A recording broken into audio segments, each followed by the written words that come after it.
ṣé báyìí ò tí ì gbọ́ wọn àti ìsọ dọ́dọ̀ yín wọn àti ìpín dọ́dọ̀ yín ẹ tí ì gbọ́n kankan ó dẹ̀ jẹ́ kọ́kọ́ kí yín káàbọ̀ sínú abala lérèfé abala tá a ti mọ́ yọjú lójú fèrèsé bó la yọjú sí ọ̀dọ̀ CNN la yọjú sí ibẹ̀ láti gbọ́ tí wọ́n ti ń ṣòfófó tí wọ́n ti ń gbé ẹnu sí etí ara wọn tí wọ́n ń ṣàbòsí mú ní àbòsí ta lẹ̀ ń ṣe wọ́n ní sẹ́mi ò tí ì gbọ́ ni pé ogbó ní orílẹ̀-èdè ní múralẹ̀ pé ogun ti fẹ́ ṣẹlẹ̀ lágbàáyé ẹni rárá ó dà ohun kan ló lu jáde kì í ṣe fídíò ṣùgbọ́n ohun ọ́díò ti Trump níbi tí Trump ti ń sọ wípé òun àti olórí orílẹ̀-èdè Russia àwọn jọ sọ̀rọ̀ àwọn jọ ní ibi táwọn fọ̀rọ̀ sí pé àdéhùn tó lágbára sí wà láàrin àwọn wípé kò tiẹ̀ gbọ́dọ̀ fọwọ́ kan Ukraine kó tó di wípé ọ̀rọ̀ ogun Ukraine bẹ̀rẹ̀ ni voice audio iṣẹ́ ìlú jáde ni o wọ́n wá ń wádìí ẹ̀ pé ṣé AI ni ṣé kìí ṣe AI ǹjẹ́ AI ni audio ìkúyà jẹ́ AI ni ò tí ì bá ṣe AI yóò lé o torí ó ti lu sí Putin lọ́wọ́ níbi tí Trump ti ń sọ wípé òun máa ju àdó olóró sí Moscow mọ Moscow Russia ní jẹ́ bẹ́ẹ̀ capital letter wọn capital letter orílẹ̀-èdè Russia ní jẹ́ Moscow kì í wá kó wá dúró Moscow nìkan ó lóun máa jù sí capital letter orílẹ̀-èdè China náà àwọn méjèèjì níbi tó ti ń dún kòkò lájà tó ń dún kòkò mọ́ wọn ẹni kì í ṣe capital letter bẹ́ẹ̀ mi ó sì ṣe ìbò mi nù ẹ̀ bá pè ní capital territory. ṣùgbọ́n báyìí kí ni Russia ń sọ Russia nǹkan méjì náà fi sọ̀rọ̀ wọ́n kọ́kọ́ bẹ̀rẹ̀ sí rọ àdó olóró sí Ukraine bí tó bá ti jẹ́ lórí ọ̀rọ̀ Ukraine náà ló ṣe fẹ́ ju àdó olóró sáwọn àwọn ti rẹ́dì rẹ̀ tó ti ẹ̀ dáa pé àwọn méjì ọ̀tá rẹ̀ táwọn jọ wá mú ọ̀rẹ́ táwọn bá fọwọ́sowọ́pọ̀ ju àdó olóró táwọn lù ọ́ yóò le lára rẹ̀ ó dárúkọ Russia ó dárúkọ China lọ́rọ̀ kan ohun tí Russia sọ náà ni wípé kò jọ bí ẹni pé fèkì ni o pé oúnjẹ ò tọmọ ni ibi Nàìjíríà sì ń gbọ̀n kiri wọ́n ń tọrọ ìdáríjì kiri lórí gbèsè táwọn orílẹ̀-èdè ayé ti múra fún ogun mi ò dẹ́rù bàyàn kankan o ẹ mọ̀ gbàdúrà o ṣùgbọ́n tó bá lọ jẹ́ wípé lóòótọ́ ni voice note yẹn ẹ sì mọ̀ pé níjẹta ni inú bí Trump sí Putin tó sọ wípé kí ló dé tí ó mọ̀ ju àdó olóró ẹni hàn pé òun ò dá síjà yìí padà ẹni tó ìjà tó lóun ò ní dá sí ìjà Ukraine yóò lé o n tó mú ìjà yìí tó fi wọ́lẹ̀ súnkẹrẹ fàkẹrẹ rẹ fi dìdá yìí ẹ máa gbàdúrà o kò sì síbi tó jìnnà mọ́ ní ìsìn ẹ sáà rí n tó ṣẹlẹ̀ ní Gaza kò síbi tó jìnnà mọ́ o kọ́lọ́ ń ṣàánú ogun ò ní ṣẹlẹ̀ o ìròyìn là ń gbé o mo kàn karamọ́ rẹ ní o n ò ló ti ṣẹlẹ̀ o ṣùgbọ́n implication n ti máa ń fa ogun rẹ̀ ẹ bá ń gbé yẹ̀ wò ẹ̀yin ọ̀mọ̀ràn ẹ̀yin ọlọ́gbọ́n ó dẹ̀ já wá lọ ní ìròyìn tó jọrú rẹ̀ bó ṣe jẹ́ pé Ọ̀yọ́ state láti fẹ́ dúró ṣùgbọ́n ó ń jọmọ́ nǹkan ogun náà ṣùgbọ́n Ọ̀yọ́ state ò bá àyàn kankan jagun o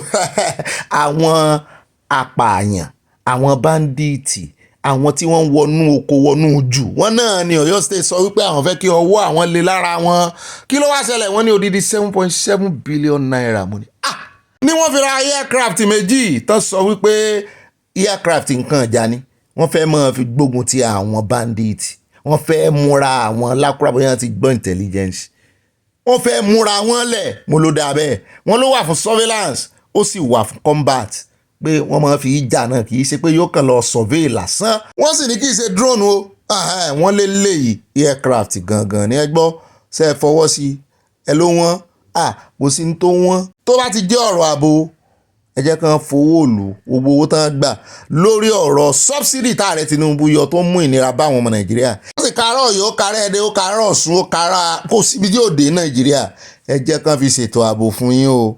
ẹ jẹ́ wá tara ṣàṣàkà dé orílẹ̀-èdè UK tá là ń tẹ̀lé lọ ààrẹ orílẹ̀-èdè France ni o tí ìyàwó rẹ̀ tí ó rọra fọ́ gbà lẹ́nu lọ́jọ́ sí nínú aeroplane ìmíì tún ti ṣẹlẹ̀ o wọ́n fẹ́ bọ́ọ̀lẹ̀ ọkọ̀ ló ṣáájú bọ́lẹ̀ ṣùgbọ́n kò yẹ kọ́kọ́ sáré bọ́lẹ̀ bẹ̀ yẹn torí gbogbo ayé ló ti ń gbé fọ́nrán yìí wípé ó náwó sí ìyàwó rẹ̀ gbá ọwọ́ rẹ̀ kò yẹ kó ṣáájú ẹ̀rọ sí bọ́lẹ̀ bẹ̀ yẹn nǹkan lè mọ́ lọ láàrin wọn o fídíò yìí gan fìdí ẹ̀ múlẹ̀ kò tiẹ̀ gbọ́wọ́ ẹ̀ ojú tó fi wò gan kò fẹ́ embarrass ẹ̀ ń ta ni kí ni ń ṣẹlẹ̀ láàrin Macron àti ìyàwó rẹ̀. ṣùgbọ́n àmọ́rí ìbá kó gbogbo tó bá ṣẹlẹ̀ láàrin wọn mo mọ̀ pé bó bá yá àwọn ìfi nǹkan bò wọ́n gbé síta ìyẹn níta gbangba táyà ẹja kó bẹ́ẹ̀ jáde ọ̀dọ̀ ní ọ̀fífẹ́ níbi láti kófìrí èèyàn kan tó kàn wá dọ̀bálẹ̀ lọ níbàjú kínní sẹ́rẹ̀ ọwọ́ wọn sẹ́rẹ̀ kọ́ náà ń pè ó. wọn ọmọ tó ń pè ẹ̀yin ọmọ fẹ̀dà ẹ̀yin ọmọ kóòtù òjìrì ẹ̀yin ọmọ Yorùbá ó yá kí náà ń pè kínní yẹn ẹ bá ń sọ.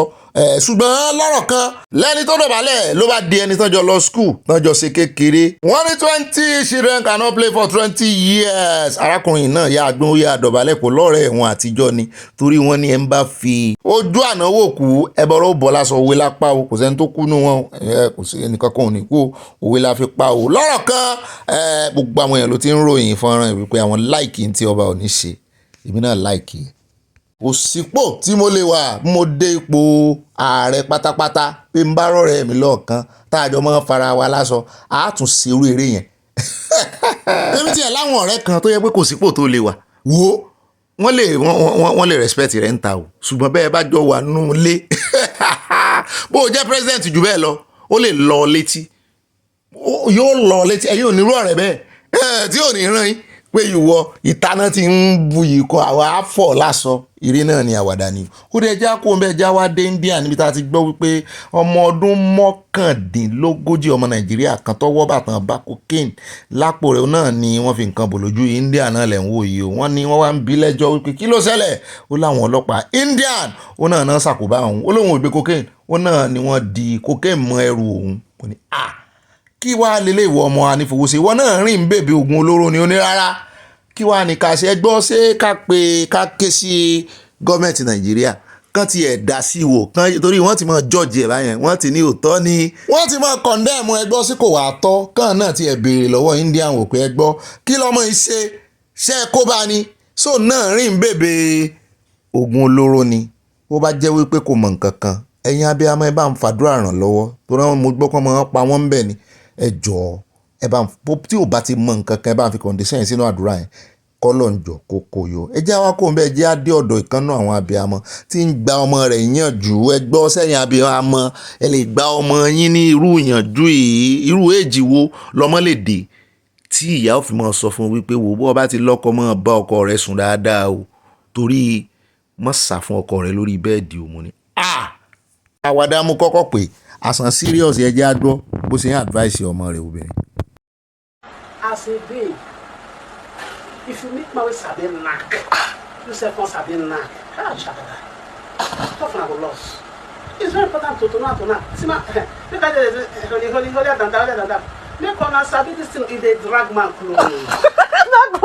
ṣùgbọ́n àwọn ọmọ Nàìjíríà tó ti nírú experience rí wọ́n ti sọ wọ́n ní kì í not a best advice wọ́n lè yàn lè advice ọmọ rẹ̀ wọ́n ní pàápàá jùlọ ọmọ tó bá ti tó lé ọkọ lọ wọ́n ní àwọn ọkùnrin láti ẹ̀ mọ́ advice àwọn ọkùnrin jù tẹ́ bá bímọ ọkùnrin mọ́ bàbá mọ́ láìkì kí ọmọ rẹ̀ ọkùnrin tètè mọ́ gbé àfẹ́sọ́nà ọmọ kan mọ́ arúbìnrin pẹ̀lú ẹ̀ wọ́n ní ṣùgbọ́n àwọn ìfẹ́ kí ọkùnrin tẹ̀lé ọmọ wọn obìnrin mo ní amúdàpá ni onígbà kan múdà kọjá lórí òun ṣùgbọ́n n ta fẹ́ fàyọ nínú ọ̀rọ̀ gangan ni pé wọ́n ní no amount of knacking pé ò bá ọkọ rẹ̀ sùn jù bẹ́ẹ̀ lọ ò bá àmọ́ ṣe tó ń gbé ilẹ̀ fún tó náà ń gbé ilẹ̀ fún tẹjọ́ àti kìsìn o àti yàrá o gbogbo ilẹ̀ tí ń bára yín ṣe ní tọkọtaya ni o wọ́n ní bọ́kùnrin yóò bá síìtì yóò síìtì mo léwo ń tọkùnrin tẹ́ mẹ́nulé bóbìnrin náà ó bá síìtì yóò síìtì obìnrin náà máa ń síìtì wọ́n ní DNA àwọn ọkùnrin ni káwọn síìtì. Ìwọ ló padà ó dẹ̀ ń parọ́. Kí lorúkọ ẹ̀? Kí lorúkọ ẹ̀? David. Ìwọ ló pa Goliath. Ta ló pa? Come.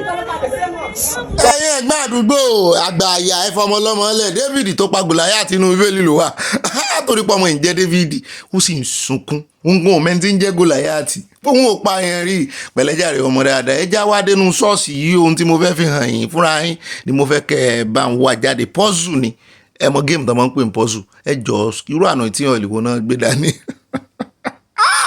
ń tẹ́sìn ó sọ wọ́n dà Nàìjíríà ń tí ẹ̀sìn ó sọ wọ́n dà bí àní mò ń wò lọ́wọ́ wọn yìí abẹ́ẹ̀rí ni.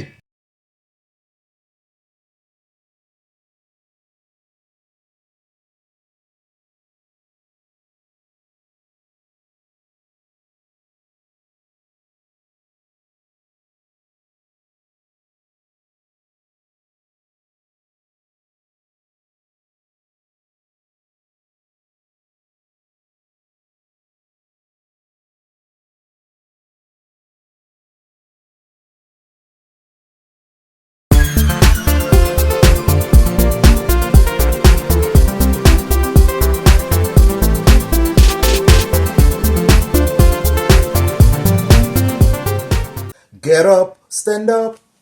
Did you hear? Stand up for your rights.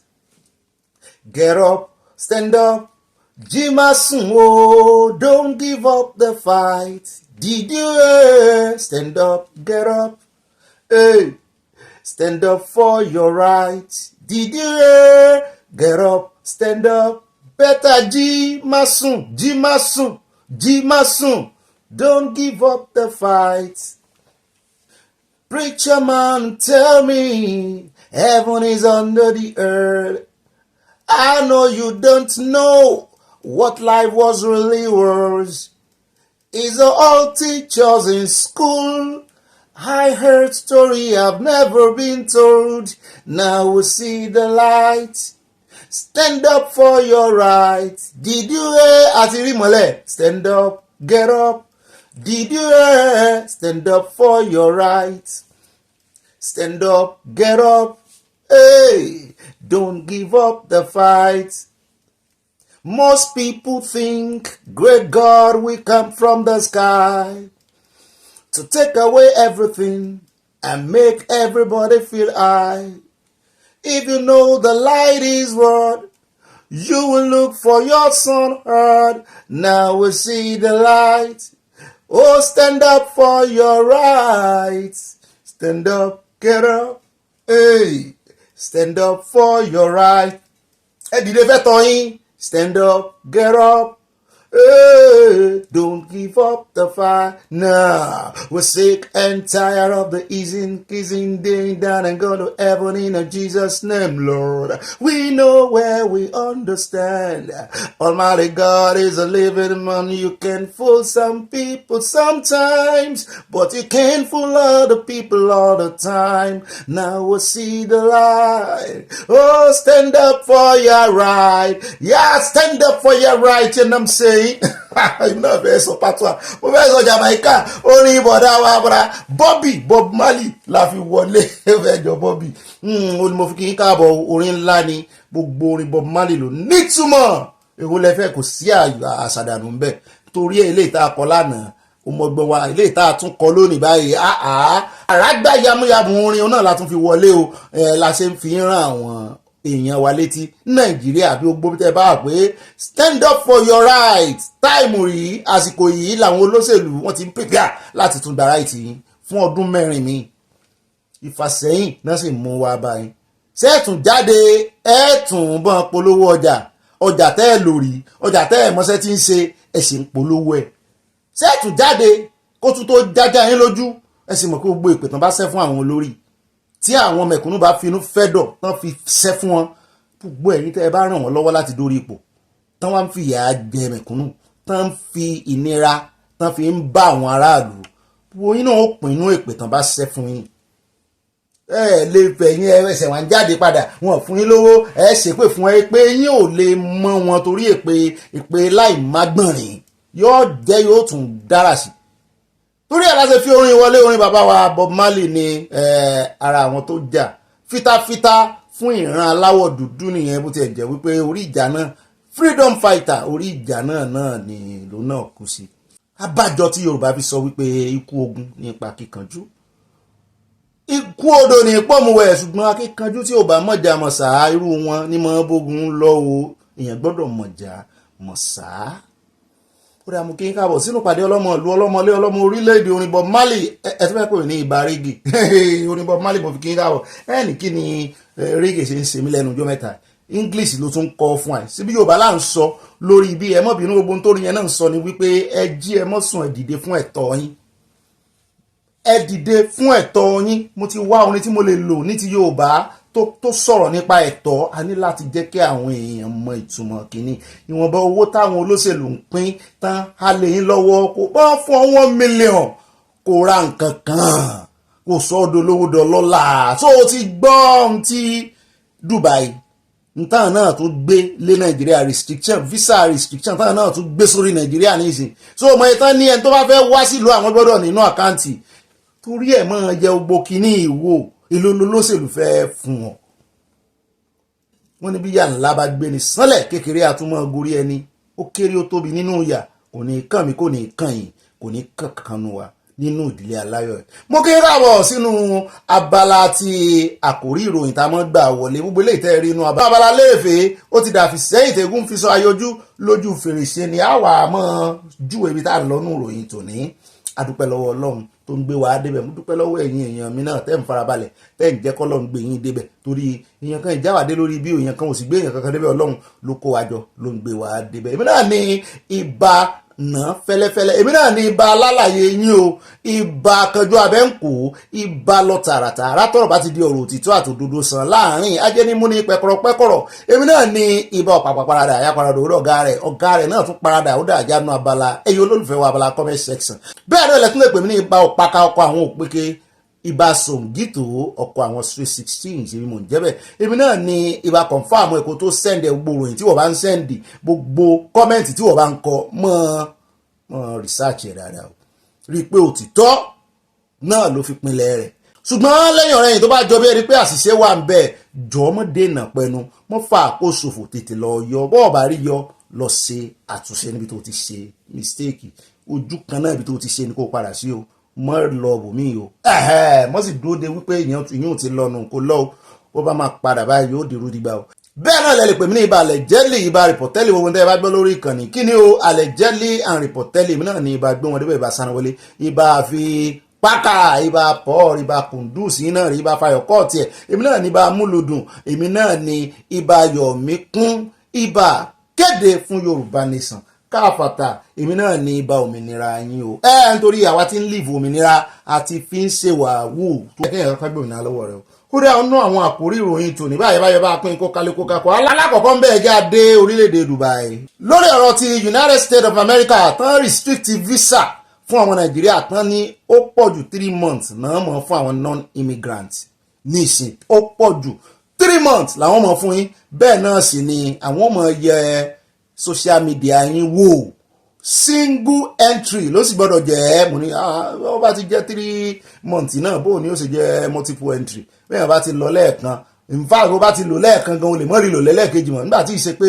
o lọ lóṣù o tún fẹ́ lọ lóṣù tí ń bọ̀ ìtumọ̀ ẹ̀ náà ni pé bó visa ẹ̀ kan náà fún ọ ó bá ti lò tán tún padà lọ ṣe kí ni more money to the purse of United States more visa fee ó ń wọlé sápò wọn. Ṣùgbọ́n update wà lórí ẹ̀ kí ni ìdí tán ṣe gbé ìgbésẹ̀ yẹn à ń bọ̀ ń bẹ̀ bẹ́ẹ̀ náà ni bọ̀dà rẹ́mìrẹ́mì náà já wa sí iye kan Trump bọ̀dà wa àwọn náà sọ ìdí fún wa. Àwa ti bẹ̀ bọ̀ síbi tá à ń lọ gangan passage lélẹ́yìí jẹ́ update lórí ọ̀rọ̀ ti USA visa àwa ń lọ sọ́dọ̀ Dubai náà bá jáde pẹ̀lú ròyìn nígbà tí ilé òfin mọ́ lónìí wọn náà restrict ọmọ Nàìjíríà wọn ní ọmọ tó bá ti jẹ́ 18 years sí 45 years wọ́n lò ní restriction bá mo ní wọ́n ní ọmọ tó bá ti tó 18 years sí 45 years wọ́n ní kàtígórì kan wọ́n sá ṣe láláyé ó pọ̀ lọ́rẹ́ pé léè tó wá káàkiri àìsí mi gangan níbi tán ti sọ wípé gbogbo ẹni tó bá ti lé ní 45 years tó bá ti fẹ́ wá sílùú àwọn wọ́n ló gbọ́dọ̀ mú àkáǹtì oṣù mẹ́fà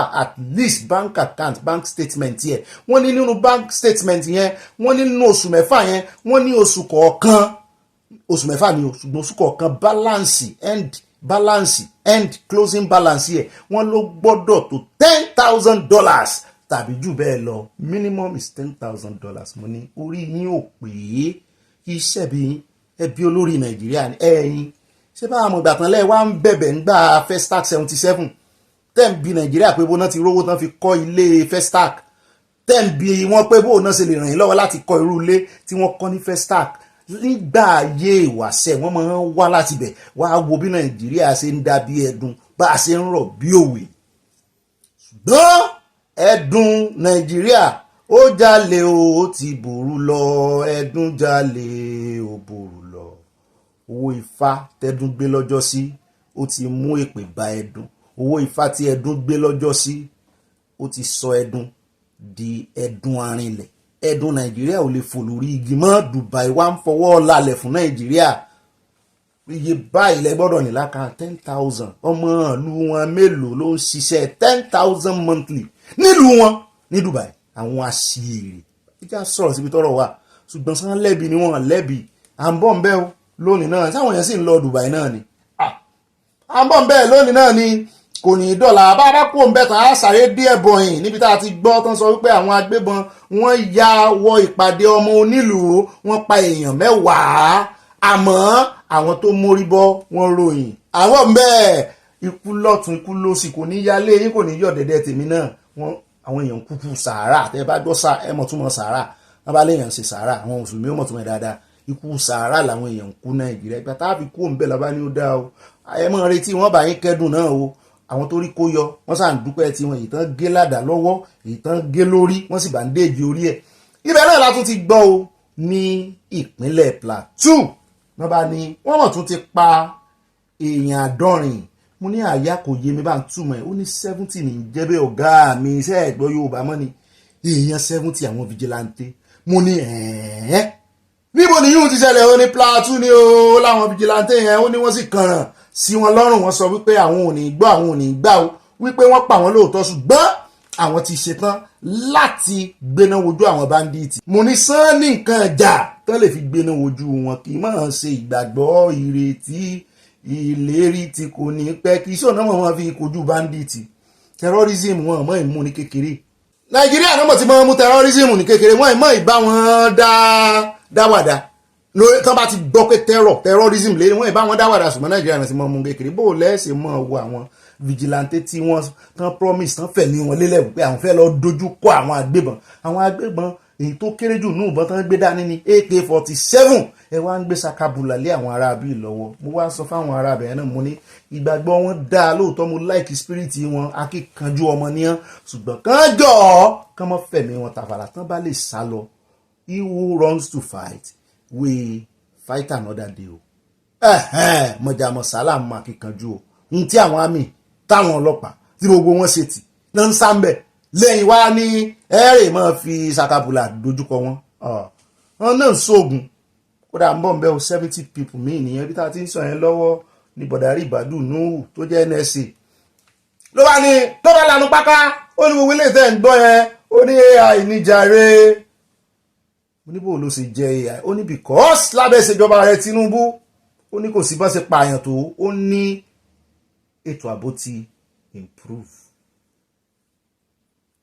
ẹ̀gbọ́n ó létò ààbò ti improve ẹnu ara rẹ̀ náà ni ó fi sọ à ń bọ̀ ń bẹ̀ nínú àkójọpọ̀ òròyìn lónìí bàbá kò ń bẹ̀ tán ṣe lè mú jà àtẹlẹ́ yìí o arákùnrin kan tí ń jẹ́ Babacha ẹ ti rántí rẹ̀ ó ní SGF lábẹ́ ìṣèjọba Buhari wọn tí ẹ̀rù kó bá Buhari gan parí di 2023 tí Buhari fi gbéjọba lẹ̀ fún ààrẹ Tinubu òun náà sáti jẹ́ SGF rí ìyẹn secretary to the government of Nigeria ló wá ganu sí máìkì náà bá invite ẹ̀ sí TVC bí ẹni pé ti ní TVC àti oníròyìn ẹ̀ sínú ni ó ní kó shut up tẹ́ ẹ bá rí language tó lò ó ní kó gbẹ́nu ẹ̀ dákẹ́ ó ní kó mọ̀ wá ń sọ jagbajantíìsì ó ti gbàgbé pé kámẹ́rà wà níwájú òun bóun ló ṣe ń sọ̀rọ̀ báyìí wíkẹ́ lámọ̀ tí mo ń sọ gbogbo ọ̀rọ̀ yìí ní kámẹ́rà bá ká làwọn ọmọ Nàìjíríà bá bẹ̀rẹ̀ sí fún ní gbàzùgbò ṣùgbọ́n lẹ́yìn gbàzùgbò tán fún kò yí ọ̀rọ̀ sọ kò dákẹ́ ọ̀rọ̀ ó ní muslim ticket tí ààrẹ Tinubu tọwọ́ bọ̀ ó ní ló máa ṣe downfall wọn mo ní kì í ṣe gbogbo yín lẹ́jọ́ mọ̀ sí ni ṣé bí Buhari náà ṣe bí ó gbàrùkùtà ààrẹ Tinubu ń dáná ṣé gbogbo yín ogún ẹgbẹ́ APC lẹ́jọ́ wà ó ṣe wá dìda ẹ̀ ní ìsìn torí pé ìwọ náà ti join coalition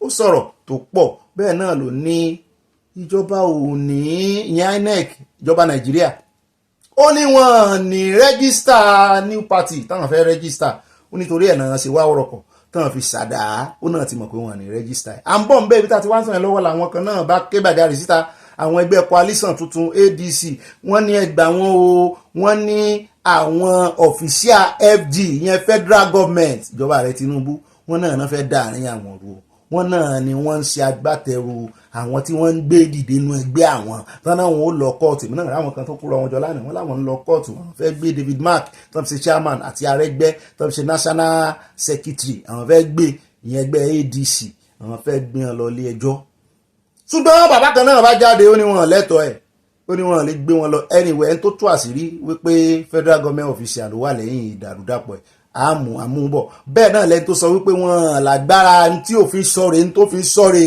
àmúbọ̀ wá ń jọ bí ẹni pé ẹ̀rù ń bà rẹ̀ Tinubu jẹ́ pé ó jẹ́ ó sì jẹ́ gbogbo ẹgbẹ́ lẹ̀ máa ń fẹ́ tójú bọ̀ gbogbo àwọn èèyàn yín ṣé Wike náà láàtún ló wà lẹ́yìn ilé ṣé bí PDP Wike wà Wike PDP ti wá dá páropáro gbogbo àwọn èèyàn bẹ̀ abálájọ tára fi ń kan Wike PDP ti dá ó ti dá páropáro wọ́n sì tẹ́ bá ti ẹ̀gbọ́n tí Babacha sọ ó ní àwọn gómìnà kan tó ń ṣe bàbá kẹ́ bàbá rere bàbá sá tó ń ṣe fún ààrẹ Tinubu tó láwọn defect ó lọ́dọ̀ àwọn náà wà ó ní ààrẹ Tinubu pé wọ́n mọ̀ pé wọ́n láìkì ẹ̀tàn ó ní sọ ẹ mọ̀ sí ó sọ púpọ̀ lọ́rọ̀ bẹ́ẹ̀ náà ni gbogbo eléyìí tó jọmọ́ ti ADC àtàwọn tó náà fẹ́ lọ ilé ẹjọ́ àtàwọn tó sọ pé kò sí náà fẹ́ lọ sí ilé ẹjọ́ ilé ẹjọ́ ò ní jurisdiction lórí internal affairs party gbogbo wọn pátápátá à ń kó wọn bọ̀ ojú kan à kó wọn wá wọ́n sọ tẹnu wọn bàbá kó ń bẹ̀ tán á wà dé ọ̀dọ̀ President General All Igbo Youth Forum àwọn ọ̀dọ́ ilẹ̀ Igbo wọ́n ti ganu sókè wọ́n ní ààrẹ Tinubu wọ́n ní gbà fún múrí òun náà ni gbà fún múrí lóko ní gbà fún gbàdàlájò wọ́n ní bẹ́ẹ̀ bá ṣe treat àwọn làwọn ó ṣe treat yín wọ́n láwọn ti ṣe tán táwọn fẹ́ dìbò fún yín wọ́n ní ṣùgbọ́n lórí condition kan wọ́n ní gbogbo àwọn tó ń sọ wípé ẹ release Kanu ṣùgbọ́n ẹ wọ́n fi ọ̀rọ̀ condition sí o wọ́n láwọn ti ẹ̀fẹ́ kẹ́ ẹ fi ọ̀rọ̀ condition sí wọ́n ní condition táwọn sì fẹ́ kẹ́ ẹ fi sí náà ni pé political condition election pé ẹ mọ̀ wulẹ̀ bẹ àwọn ó dìbò fún yín àwọn ó mobilize àwọn èrò yúùtù ilẹ̀ Ìgbò làwọn ṣùgbọ́n ẹ fáwọn ní nǹkan kan ẹ dá ọmọ àwọn padà fáwọn ẹ dọ́mọ padà fọlọ́mọ wọ́n ní kẹ́ ẹ dá Nnamdi Kanu padà sílé kẹ́ ẹ wá wò bóyá àwọn ò ní dìbò fún yín pé ṣe bí re-election lẹ fẹ́ àbí káwọn dìbò fún yín wọ́n ní kékeré ni wọ́n ní ṣùgbọ́n ẹ release Kanu mo ní wàá àwọn tó mọ iye ẹ̀mí tán mọ iye ọmọ wọn rè right wọn ni wọ́n fẹ́ tà ní wọ́n fẹ́ tàfàlàyé o right wọn ni o àwọn kan ta right wọn lẹ̀ Yorùbá o wọ́n tà ní on credit on loan wọ́n sanwó fún wọn dòní wọ́n sì fi rí nǹkan kan gbà lọ́wọ́ gọ́ọ̀mẹ̀ntì kan náà tiẹ̀ wá ta right wọn wípé ó dáa o ṣebí right wa lẹ fẹ́ gbà àwọn ò ní fi gbà ṣàró lọ́wọ́ yín ẹ fi bá wa tú ọmọ wa Sunday Igboho lẹ̀ wọ́n ṣe yẹn o ẹ wo high point tí olóyìnbó ń pè ní selling point gangan rí òun náà ọmọ Ìgbò wa lọ dúró pé ààrẹ Tinubu ò fẹ́ á fẹ́ play sí election anything political á fẹ́ play sí wọ́n sì máa dìbò fún wọ́n á jẹ́ wọlé ṣùgbọ́n wọ́n mọ̀ wípé right àwọn táwọn gbé táwọn fẹ́ fún ààrẹ Tinubu lọ́fẹ̀ẹ́ lófò yìí right àwọn youth odidi right ìran kan tọ́lọ́run gbé lé Nnamdi Kanu lọ́wọ́ làwọn fẹ́ fi gbà padà kí ni Yorùbá ń fi tí wọ́n gbà padà wọ́n ra ń jẹ fún wọn wọ́n lọ́ọ̀dì wọn sótẹ́ ẹ̀ wọ́n tún wá ń pariwo lẹ́yìn ọdún méjì pé wọ́n ti sanwó fáwọn wọ́n gba 10,000 wọ́n tó gba 8,000 wọ́n lọ́ọ̀dì wọn sótẹ́ẹ̀lì wọ́n sì bó ṣe wù wọ́n kó wọn jáde bí ọmọ ọjọ́ mẹ́jọ wọ́n pariwo ṣùgbọ́n ẹ wo negotiation table tí àwọn ọ̀dọ́ ilẹ̀ Ìgbò tán tẹ́ síwájú ààrẹ Tinubu pé this is an open check buwọ́lù kó wá òbẹ́ àní dìbò fún ọ àbá dìbò fún ọ pé àwọn fẹ́ Biafra lóòótọ́ ṣùgbọ́n ẹni tí Ọlọ́run gbé Biafra lè lọ́wọ́ heartbeat Biafra ọwọ́ Nnamdi Kanu ló wà táwọn ò bá gbà jáde Biafra ó mẹ́ẹ̀ ẹ wo negotiation mo máa ń sọ mi ò ní ká bólóṣèlú ṣe ṣùgbọ́n mo ní ọgbọ́n mo sọ lánàá àwọn kan mọ̀ wò mí pé ọgbọ́n àrékèrèkè wo lo ní kán máa lò lọ́gbọ́n àrékèrèkè kankan lọ́wọ́ o àsìkò sẹ́ńtì ò lọ́gbọ́n àrékèrèkè lọ́wọ́ kò sẹ́ńtẹ́ rárá ìlò akàn Ọlọ́run kan discipline wa débi wípé àgbàkẹ́ran ara lò wá kò sẹ́ni tí ò mọ ká fẹ́ràn sẹ́nu ká wà tí kò sí ẹran ara náà bí gbogbo wa sí nídìí èyí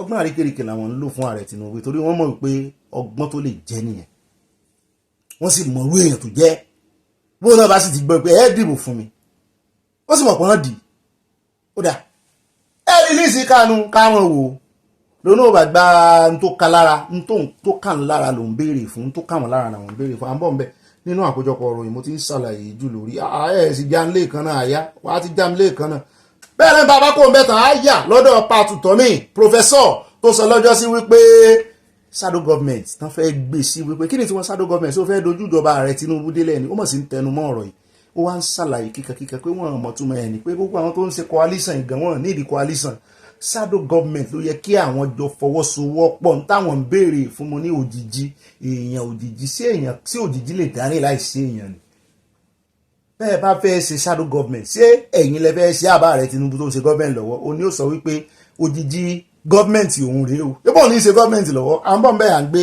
part tọ́mí ìbọ̀ gbogbo ẹ̀kúnrẹ́rẹ́ àlàyé tán ṣe látijọ́ ìtàn ti ń fa ọ̀rọ̀ yẹn àwọn náà jáde wọ́n sọ̀rọ̀ báyìí.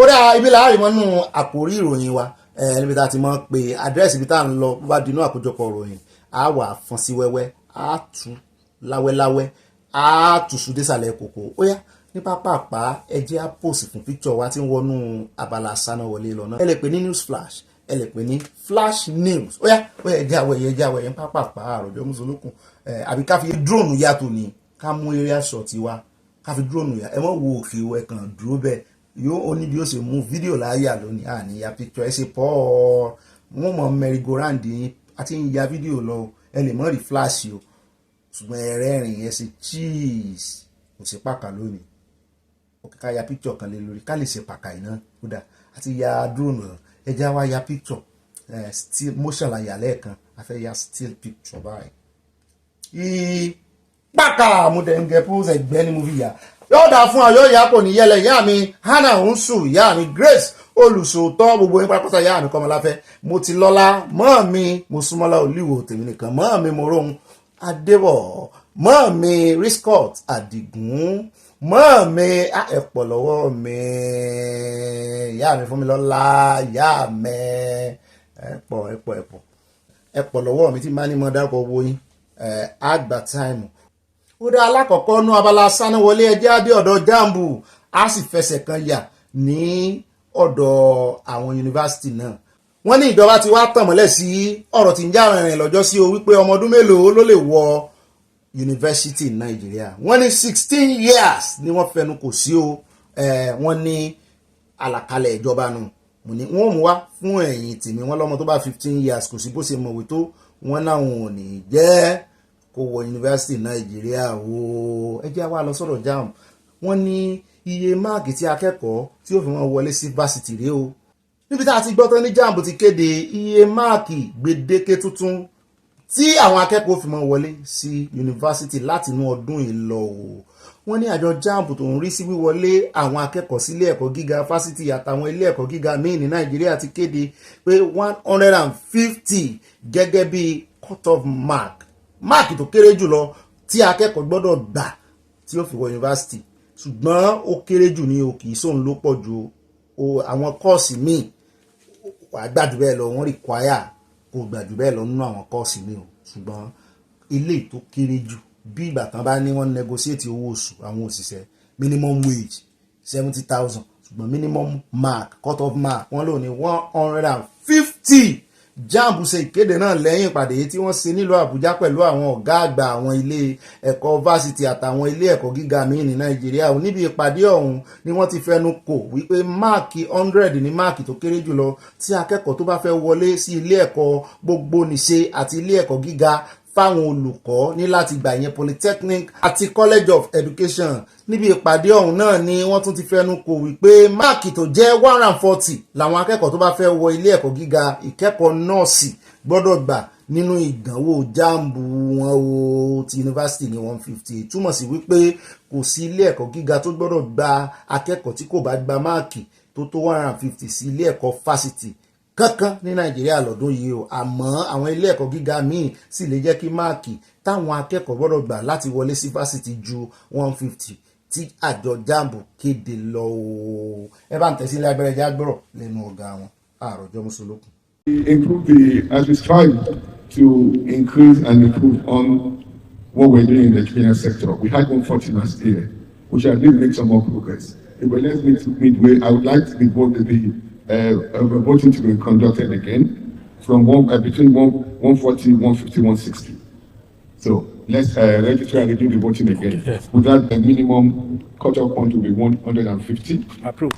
Approved. Approved. For colleges of nursing and colleges of agriculture, the minimum cut off point will be 140. Remove them to.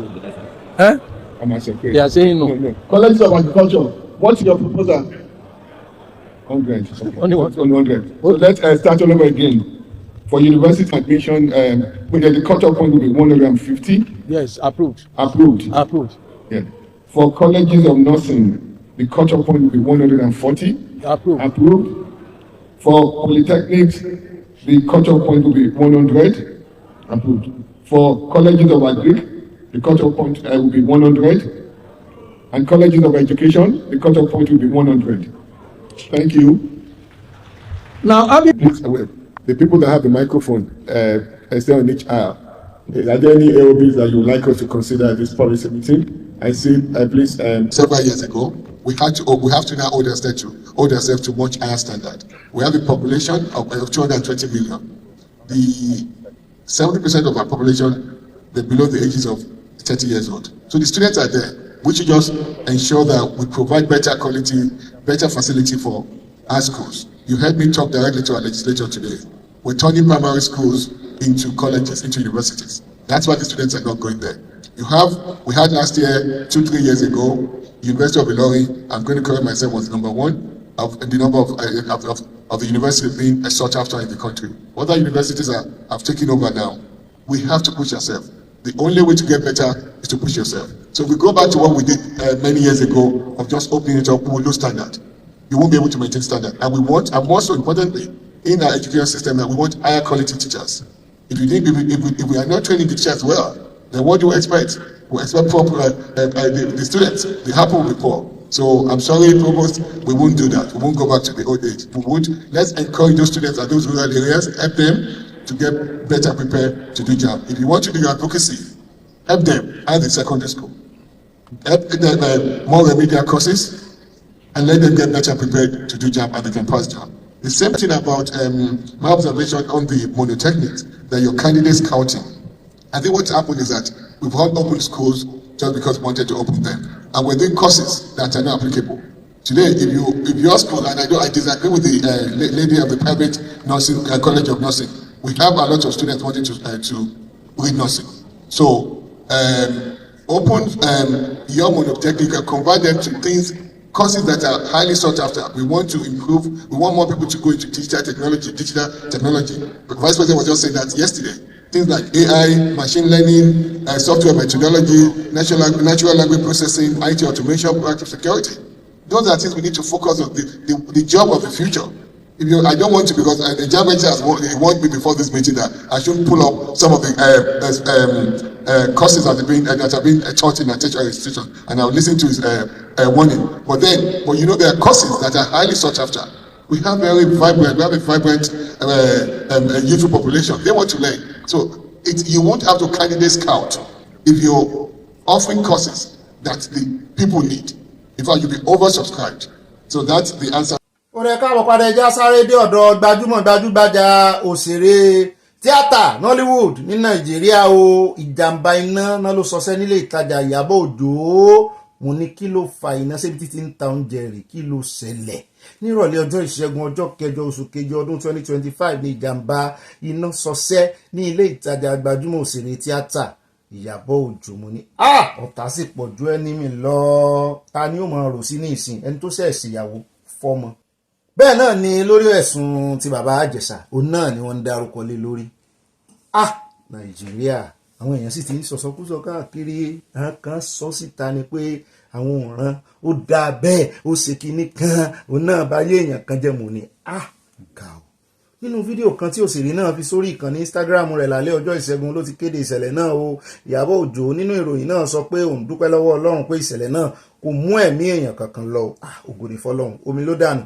Agbèfọ́ o nínú fídíò náà ló ti ṣàfihàn àwọn nǹkan tó jóná bíi àga ògiri dúdú, àwọn gíláàsì ojú fèrèsé tó fọ́kù níbi ìjàmbá náà o. Iná kọrin dé ṣọ́ọ̀bù rẹ̀ náà o. Ṣùgbọ́n wá ń dúpẹ́ lọ́wọ́ ìjọba àti iléeṣẹ́ panápaná Nàìjíríà àtàwọn òṣìṣẹ́ míì fún dídáàbòbò àwọn nǹkan tó ṣẹ́kù pé ilé ọba tó jóná ẹwà ló wù sí pé Ọlọ́run ò tiẹ̀ jẹ́ kí àwọn nǹkan olówó ńláńlá kó jóná tó bó ṣe yẹ bí ó tilẹ̀ jẹ́ wípé àwòrán ọkọ̀ iléeṣẹ́ panápaná ìpínlẹ̀ Èkó ló wà nínú fídíò tí Ìyábọ̀ Òjó fi léde náà ó kan sára sí iléeṣẹ́ panápaná Nàìjíríà kankan náà ní iléeṣẹ́ panápaná Nàìjíríà iléeṣẹ́ panápaná Èkó kankan náà ni ó wọ́n sà ń paná ni àbẹ̀wò wa ni ṣé ẹran ọmọ Nàìjíríà yìí gan-an ṣé ìṣe ń tán mọ̀ falẹ̀ṣẹ̀ rè tán bá ti ṣe state police bóyá tán bá tí state police tán bá dá bí ẹdun tán rọ̀ bí òwe tán wá lọ gbé ògo àti ìyìn wọn fún federal police yóò wọ̀n wọ́n dìjà.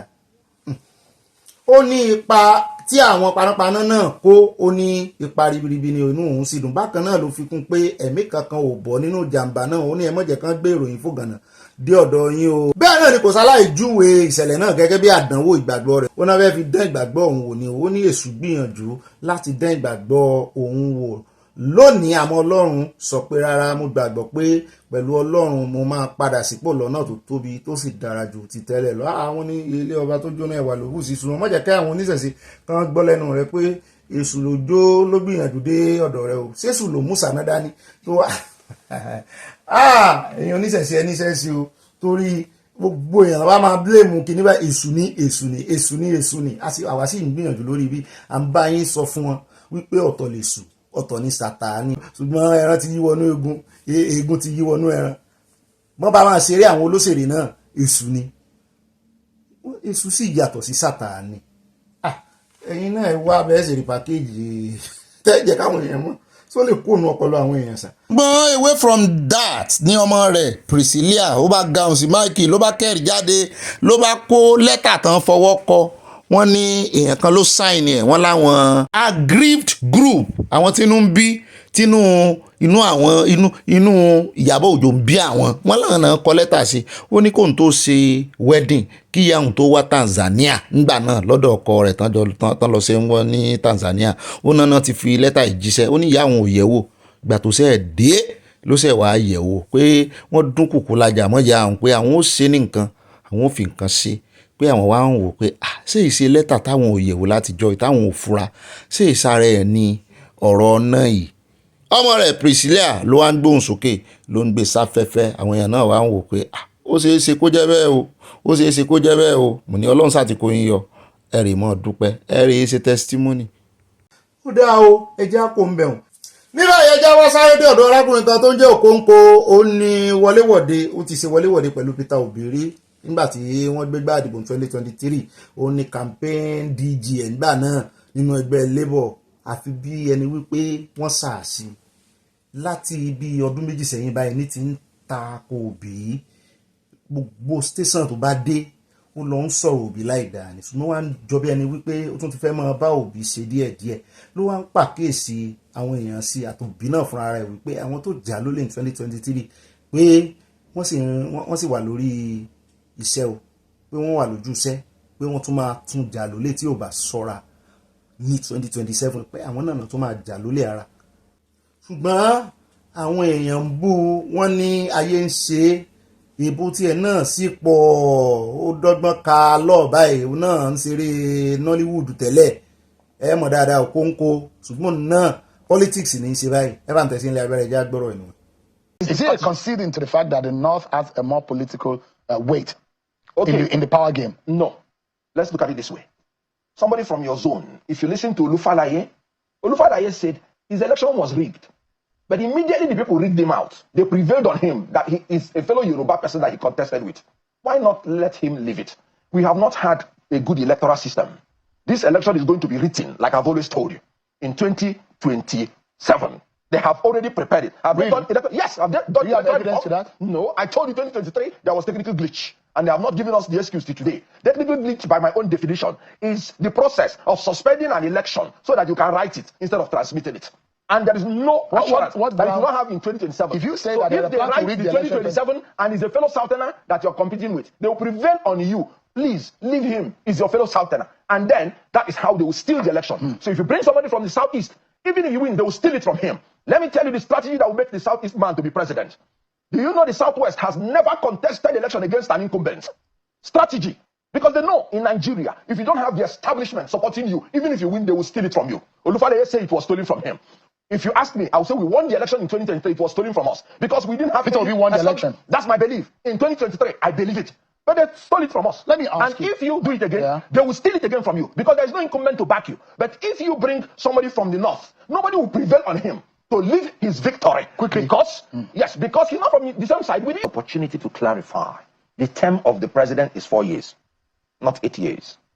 According to Alex Ekweme, what they agreed initially is that this post will be rotated amongst the geopolitical zones for a 4-year term, and it will in 24 years it will have completed. But when Obasanjo came in, that was why Ekweme contested for 2203 election. That was when he said it. When Obasanjo came in, he took 8 years. But what happened? When Yaradua came in, before he finished one term, he died in office. Did they not insist that he must finish his 8 years? The answer is no. You know why?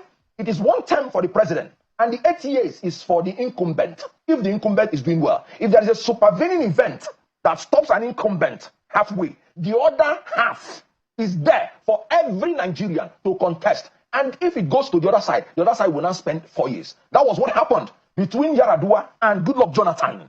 Yaradua spent 4 years. Just take it 4 years. Of course, you know he died before the 3rd year.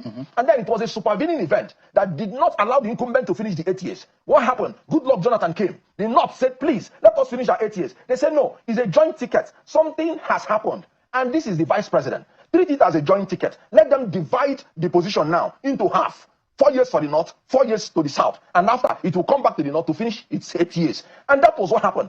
Even when Jonathan wanted to now continue to do 8 years, the North said, no, that will now be injustice. And they fought, and they took it back to the North. And the North finished 8 years. Now it is back to the South. And Tinubu has become incurably bad. And now you want to terminate his incumbency. Anybody telling you that it's injustice, if the North comes in, if the South comes in, and whoever wins in a primary election will take it for 4 years. Where is the injustice? It has happened before. So, and anybody telling you to bring a fresh Southerner to compete against Tinubu, a Southerner, is trying to tell you to zone the ticket to Tinubu, and Tinubu will win outright. Fún ẹ káàbọ̀ padà ẹja wá lọ́dọ̀ Sowore yarí pátápátá o for the first time mi ò gbọ́ rí wípé àwọn ọlọ́pàá ṣe protest wọ́n fẹ́ ṣe protest wọ́n tí ì ṣe o. Ní Sowore bá ganu sí máìkì pé àwọn ọlọ́pàá Nàìjíríà ní ó kọ́kọ́ jẹ́ àkọ́kọ́ tán máa ṣe protest. Mo ní kò lè ṣẹlẹ̀ torí kò ṣẹlẹ̀ rí torí wọn ní gbọ̀n láàyè. Lára òfin tọ́lọ́pàá tọwọ́ bọ̀ nìyẹn kì í sì sàn nìkan. Àwọn agbófinró pátápátá kò sí bí à ń jẹ wọn kú lọ báyìí tí wọ́n increase salary àwọn yòókù tán dé salary tí wọ́n ní lẹ́nu ọ̀rọ̀. Àwọn ọ̀gá wọn nìkan ló lè ṣe agbẹnusọ agbèfọ́ba onídùúró fún wọn. Ṣùgbọ́n pé aráàta yóò wà tí wọ́n rè protest ṣùgbọ́n Sowore sọ pé wọ́n fẹ́ protest o. Mo ní mi ò gbọ́rú eléyìí o Sowore.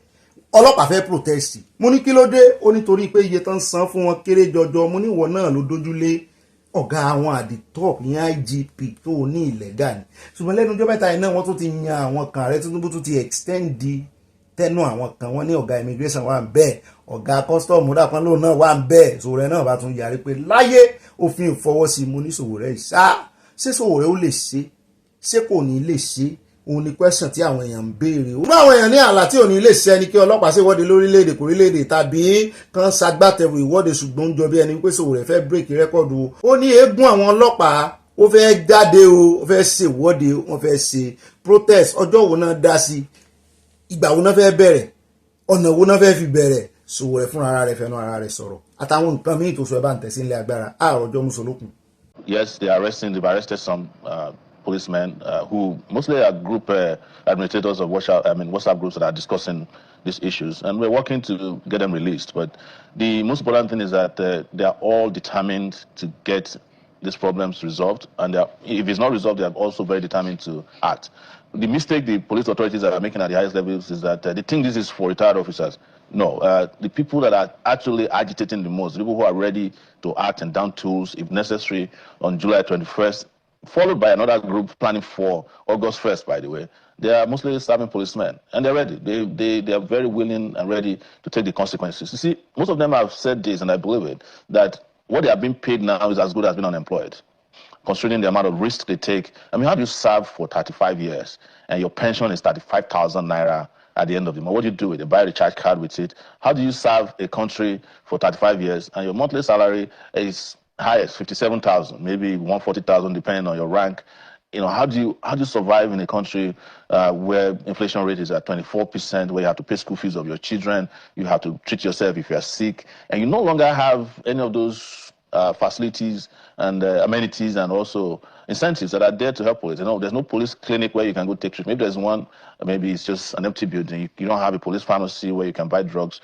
They have a police cooperative society, but it's also been hijacked by those who are powerful and connected and probably corrupt. But what is interesting about this, I should mention, is that there are already some victories. For example, the police officer whose video went viral saying that he was being paid 2-something million, I think it was an ASP or so, they suddenly discovered, the pension people suddenly discovered that they have 5 million naira in his account, in his RSA account. So, and they've asked him to come and collect it. So it has started. But now we're speaking directly to the policemen, rank and file, that please do not give up, do not backtrack. I know that they will threaten you that the people who did the strike or tried to plan a strike in 2003 weren't only arrested or sent, some of them were killed by the Obasanjo regime. But we live in a different era now, and people are very conscious, awake, and aware, and nobody's going to allow anybody to trample upon your rights without the public coming to your aid. And this time around, it's not just the police. We are mobilizing the Nigerian people to fight for the police, because for our entire time, we'll be fighting against the police. This is the time to fight for them. And this, by the way, doesn't stop us from fighting against them whenever we notice infractions in their actions and inactions. ó dá ní báyìí lórí ọ̀rọ̀ bí wọ́n ṣe ń lé àwọn èèyàn kúrò ní Amẹ́ríkà àtọmọ Amẹ́ríkà o àtòjọmọ Amẹ́ríkà o arákùnrin kan tí ó bá CNN sọ̀rọ̀ Thomas lórúkọ rẹ̀ wọ́n ló sọ fáwọn oníròyìn wípé Trump mú òun wọ́n sì dáhùn padà sí Jamaica láìsí ọmọ Jamaica mo ní kì í ṣe USA náà bí ọ sí ni ó ní USA náà bí òun sí bàbá rẹ̀ àwọn òbí rẹ̀ ń kọ́ ó ní àwọn òbí òun ló wá náà bí sí Jamaica ṣùgbọ́n bàbá àwọn sáàfù lọ́wọ́ báyìí ní Germany kí ló lọ ṣe ní Germany ó sì tẹ̀lé lọ Germany ó ní iṣẹ́ ló gbé lọ torí ọmọ ogun USA ni ọmọ ogun USA ní bàbá rẹ̀ wọ́n sì wà mú wọ ọmọ 39 years ni nígbà tó ń bá CNN sọ̀rọ̀ ó ní Jamaica tán gbé ń lọ ní Kingston ó ní shelter náà fáwọn sí ibi tán máa ń fi àwọn adúró sí ó níbẹ̀ náà fi àwọn sí ó ní òun wà stranded away from àwọn ọ̀rẹ́ òun àti ẹbí òun àtojúlùmọ̀ pé kí lòun ṣe tán fi lé òun padà tó fi wá jẹ́ Jamaica his father's homeland or Kenya where his mother was born tó sì jẹ́ wípé bàbá rẹ̀ àti mọ̀mọ́ rẹ̀ yìí US náà bí sí ó tiẹ̀ tún wá jẹ́ military hospital náà bí sí ní US so eléyìí ṣe pé bóyá wọ́n bí síbì kan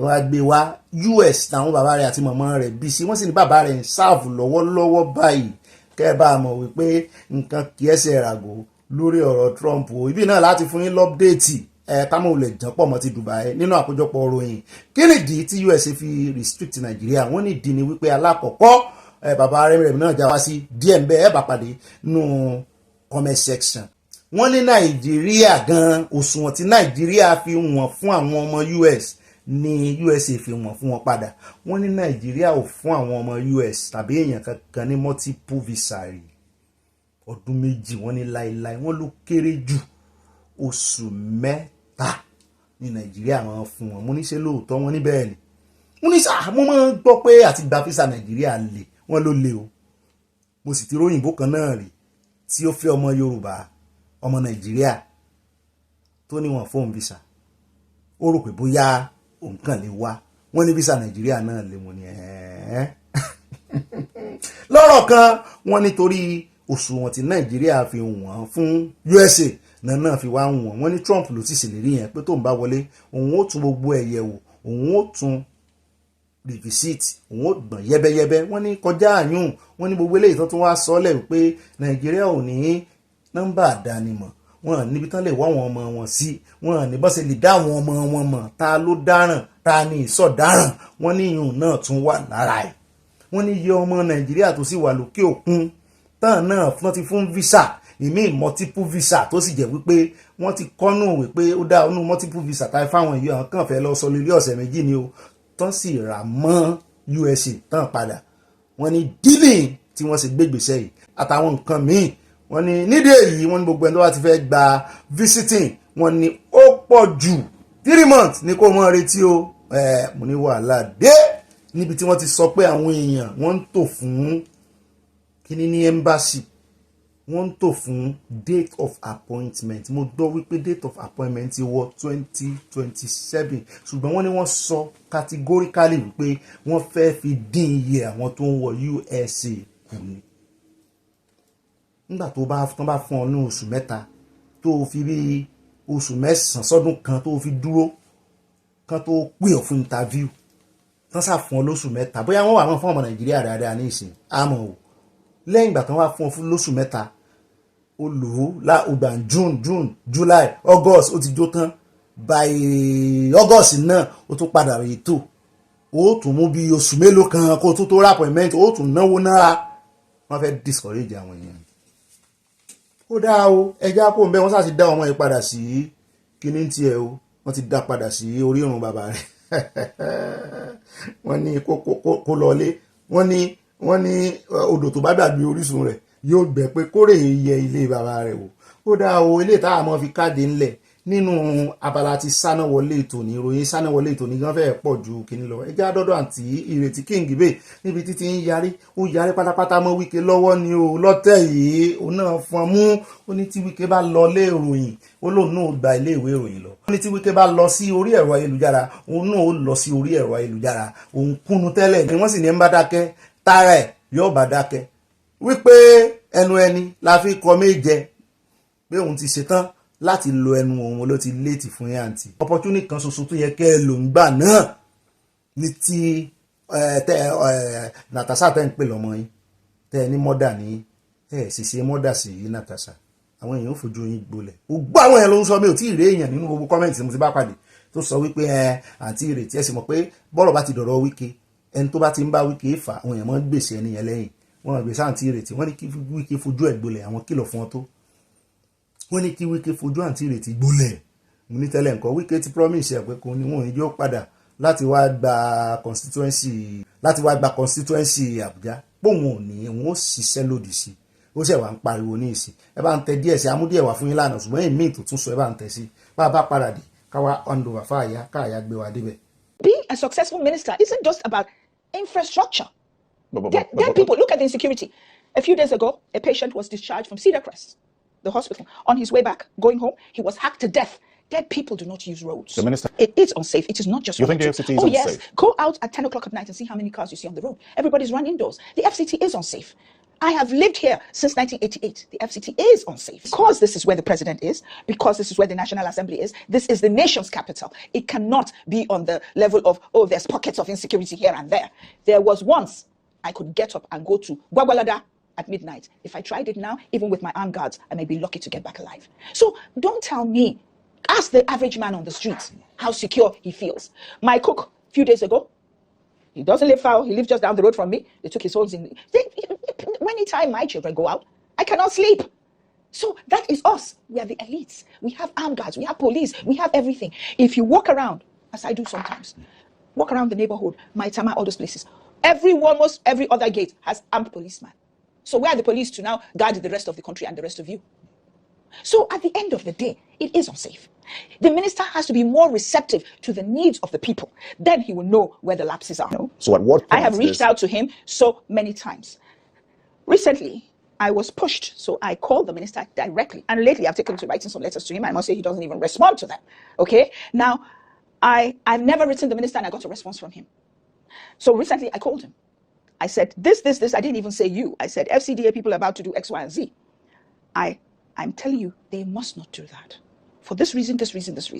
Okay, I believe that the line may have cut off because I claim he put the phone down on me. He claims I put the phone down on him. But I must say that I spoke to the Senate president. I said, you know what?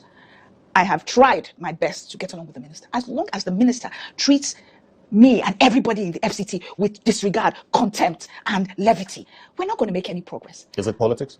Why should it be politics? No, I'm asking, do you think it is politics? No, it is his character.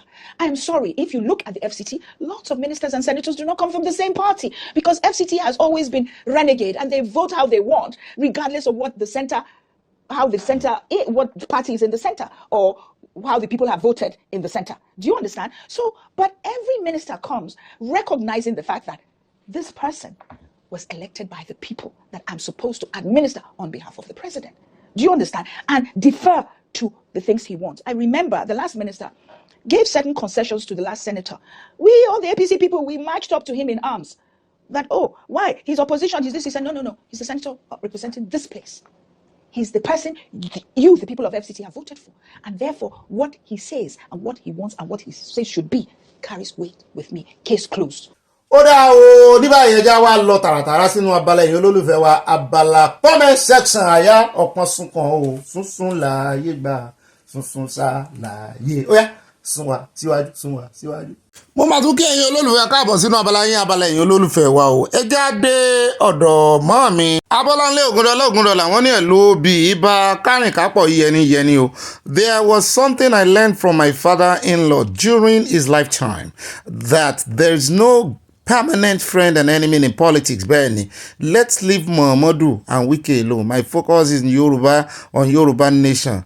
A kò ní bojú wẹ̀yìn ọ̀rọ̀ tí wọ́n kọ́ ni ó ní ká bojú wẹ̀yìn mọ́ mi kò sí akàn fi wọ́n pa wẹ̀ẹ́dẹ́ ní tiwa ni a sì fi wọ́n pa wẹ̀ẹ́dẹ́ dáadáa wọ́n tẹ lọ́ọ̀bù sí a bẹ́ẹ̀ náà ni mo rí fruit tẹ fi ránṣẹ́ mọ́ mi mọ̀mọ́ dọ́là.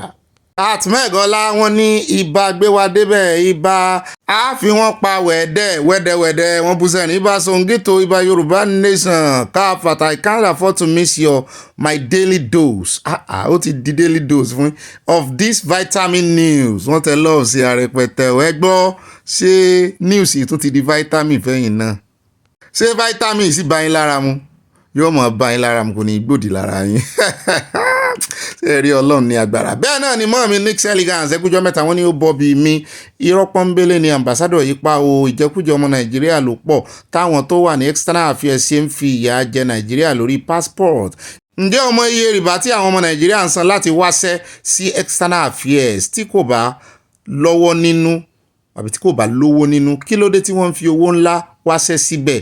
Yorùbá nation ló lè fòpin sí rìbá bribery wọ́n tẹ love sí àṣẹ pé owó ribiribi ni wọ́n fi ń wá iṣẹ́ sí external affairs kí náà ń ṣe ná. Àti Ṣọ́adé wọ́n ní ohun àyà sì jọ ti Bob Marley àyà wọ́n ní àyà ń kọrin o wow àyà wọ́n ló ń kọrin ohun ẹjọ́ ti Bob Marley nígbà ò jẹ́ pé orin Bob Marley náà ló kọ.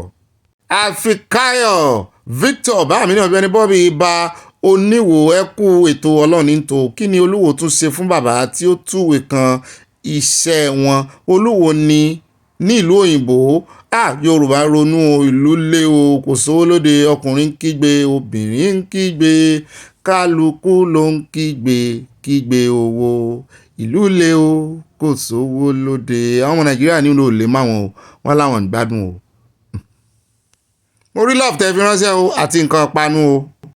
Kenny Ogunkoya wọ́n ní Ọ̀gbẹ́ni Paul ẹ kú iṣẹ́ ọpọlọ a máa dún yín sí o àmì o grandma ni mí o mi kì í ṣe bàbá Yorùbá nation ní kíákíá wọn tẹ love sí a orúkọ yìí ti bàbá lèmi rí Kenny Ogunkoya kò sẹ́ni tó máa rò kóbìnrin ni ó dá ẹsẹ̀ mọ́ mi n ò ní mọ́ fi mọ́ mi tàbí bàbá mi sí mọ́ n ó kúkú mọ́ pé art mi jẹ́ẹ́jẹ́. Bẹ́ẹ̀ náà ni ẹ jẹ́ á lọ sí ọ̀dọ̀ art Ọmọ́táyọ̀ Akínúsì wọ́n ní Ọ̀gbẹ́ni Bobby mú jẹ́yìn wọ́n ní you the best Ọlọ́run ní jẹ́wẹ́ kì í ṣe mi best bó.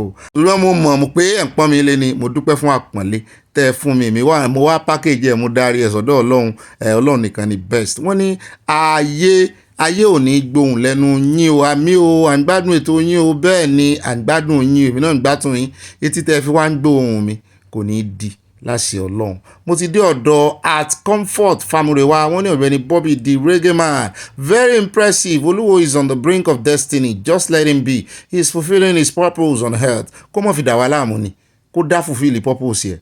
God Almighty will direct his path on the throne amen kó direct the path here kó jogun omi kó fẹ́ lẹ́sìn lẹ̀ kó fi ẹ̀sìn lẹ̀ tó bá fẹ́ ṣẹ̀sìn kó rè ìwé láwà ní kó gbé adé ọba lẹ̀ kó yé fi tiẹ̀ dà wá láàmú mọ́.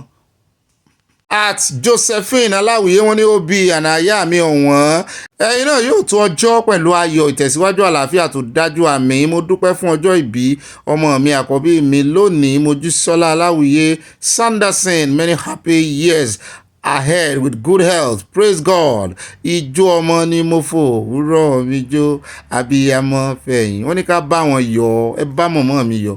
Ijó ọmọ lẹ́fò wúrọ̀ yín jó abiyamọ fẹ̀yìn sọ àwọn ọmọ yín pọ̀ ò yọ̀ọ̀dà fún yín o. Ẹ bá mi kí ọmọ yín dáadáa. Gbogbo wa láàkí wọn àti Monísọ́lá Aláwìyé happy birthday Sanderson. Ó ṣe tọdún ìwáṣẹ̀ mi láṣẹ Ọlọ́run Èdùmàrè ẹ mọ̀ bá wa kí wọn dáadáa o. Tán bá gbọ́ Yorùbá tán bá wa gbọ́ ẹ bá túmọ̀ rẹ̀ fún wọn pé à ń kí wọn pé happy birthday hip hip hip hooray.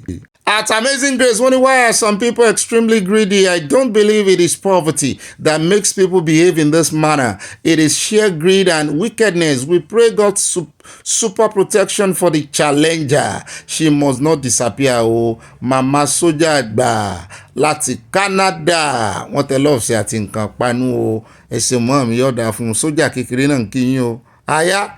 Aya ni mo kì í.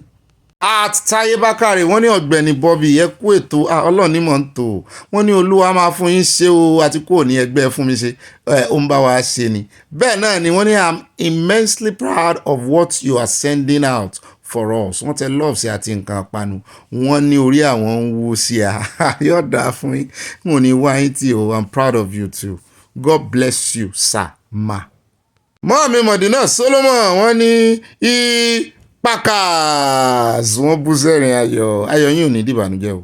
At bàbá mi òkè ńlá Adédọ̀tun wọ́n ní Ọ̀gbẹ́ni Bobby ìtìá ẹ kú ètò undiluted ìròyìn tí ò láfiwé ojoojúmọ́ yìí o you are just an epitome of classic journalism too good to be compared wow you are loved and cherished wọ́n tẹ love sí wọ́n fi nǹkan panu lé Ọ̀gbẹ́ni Bobby iná mo sì ń jowú rẹ̀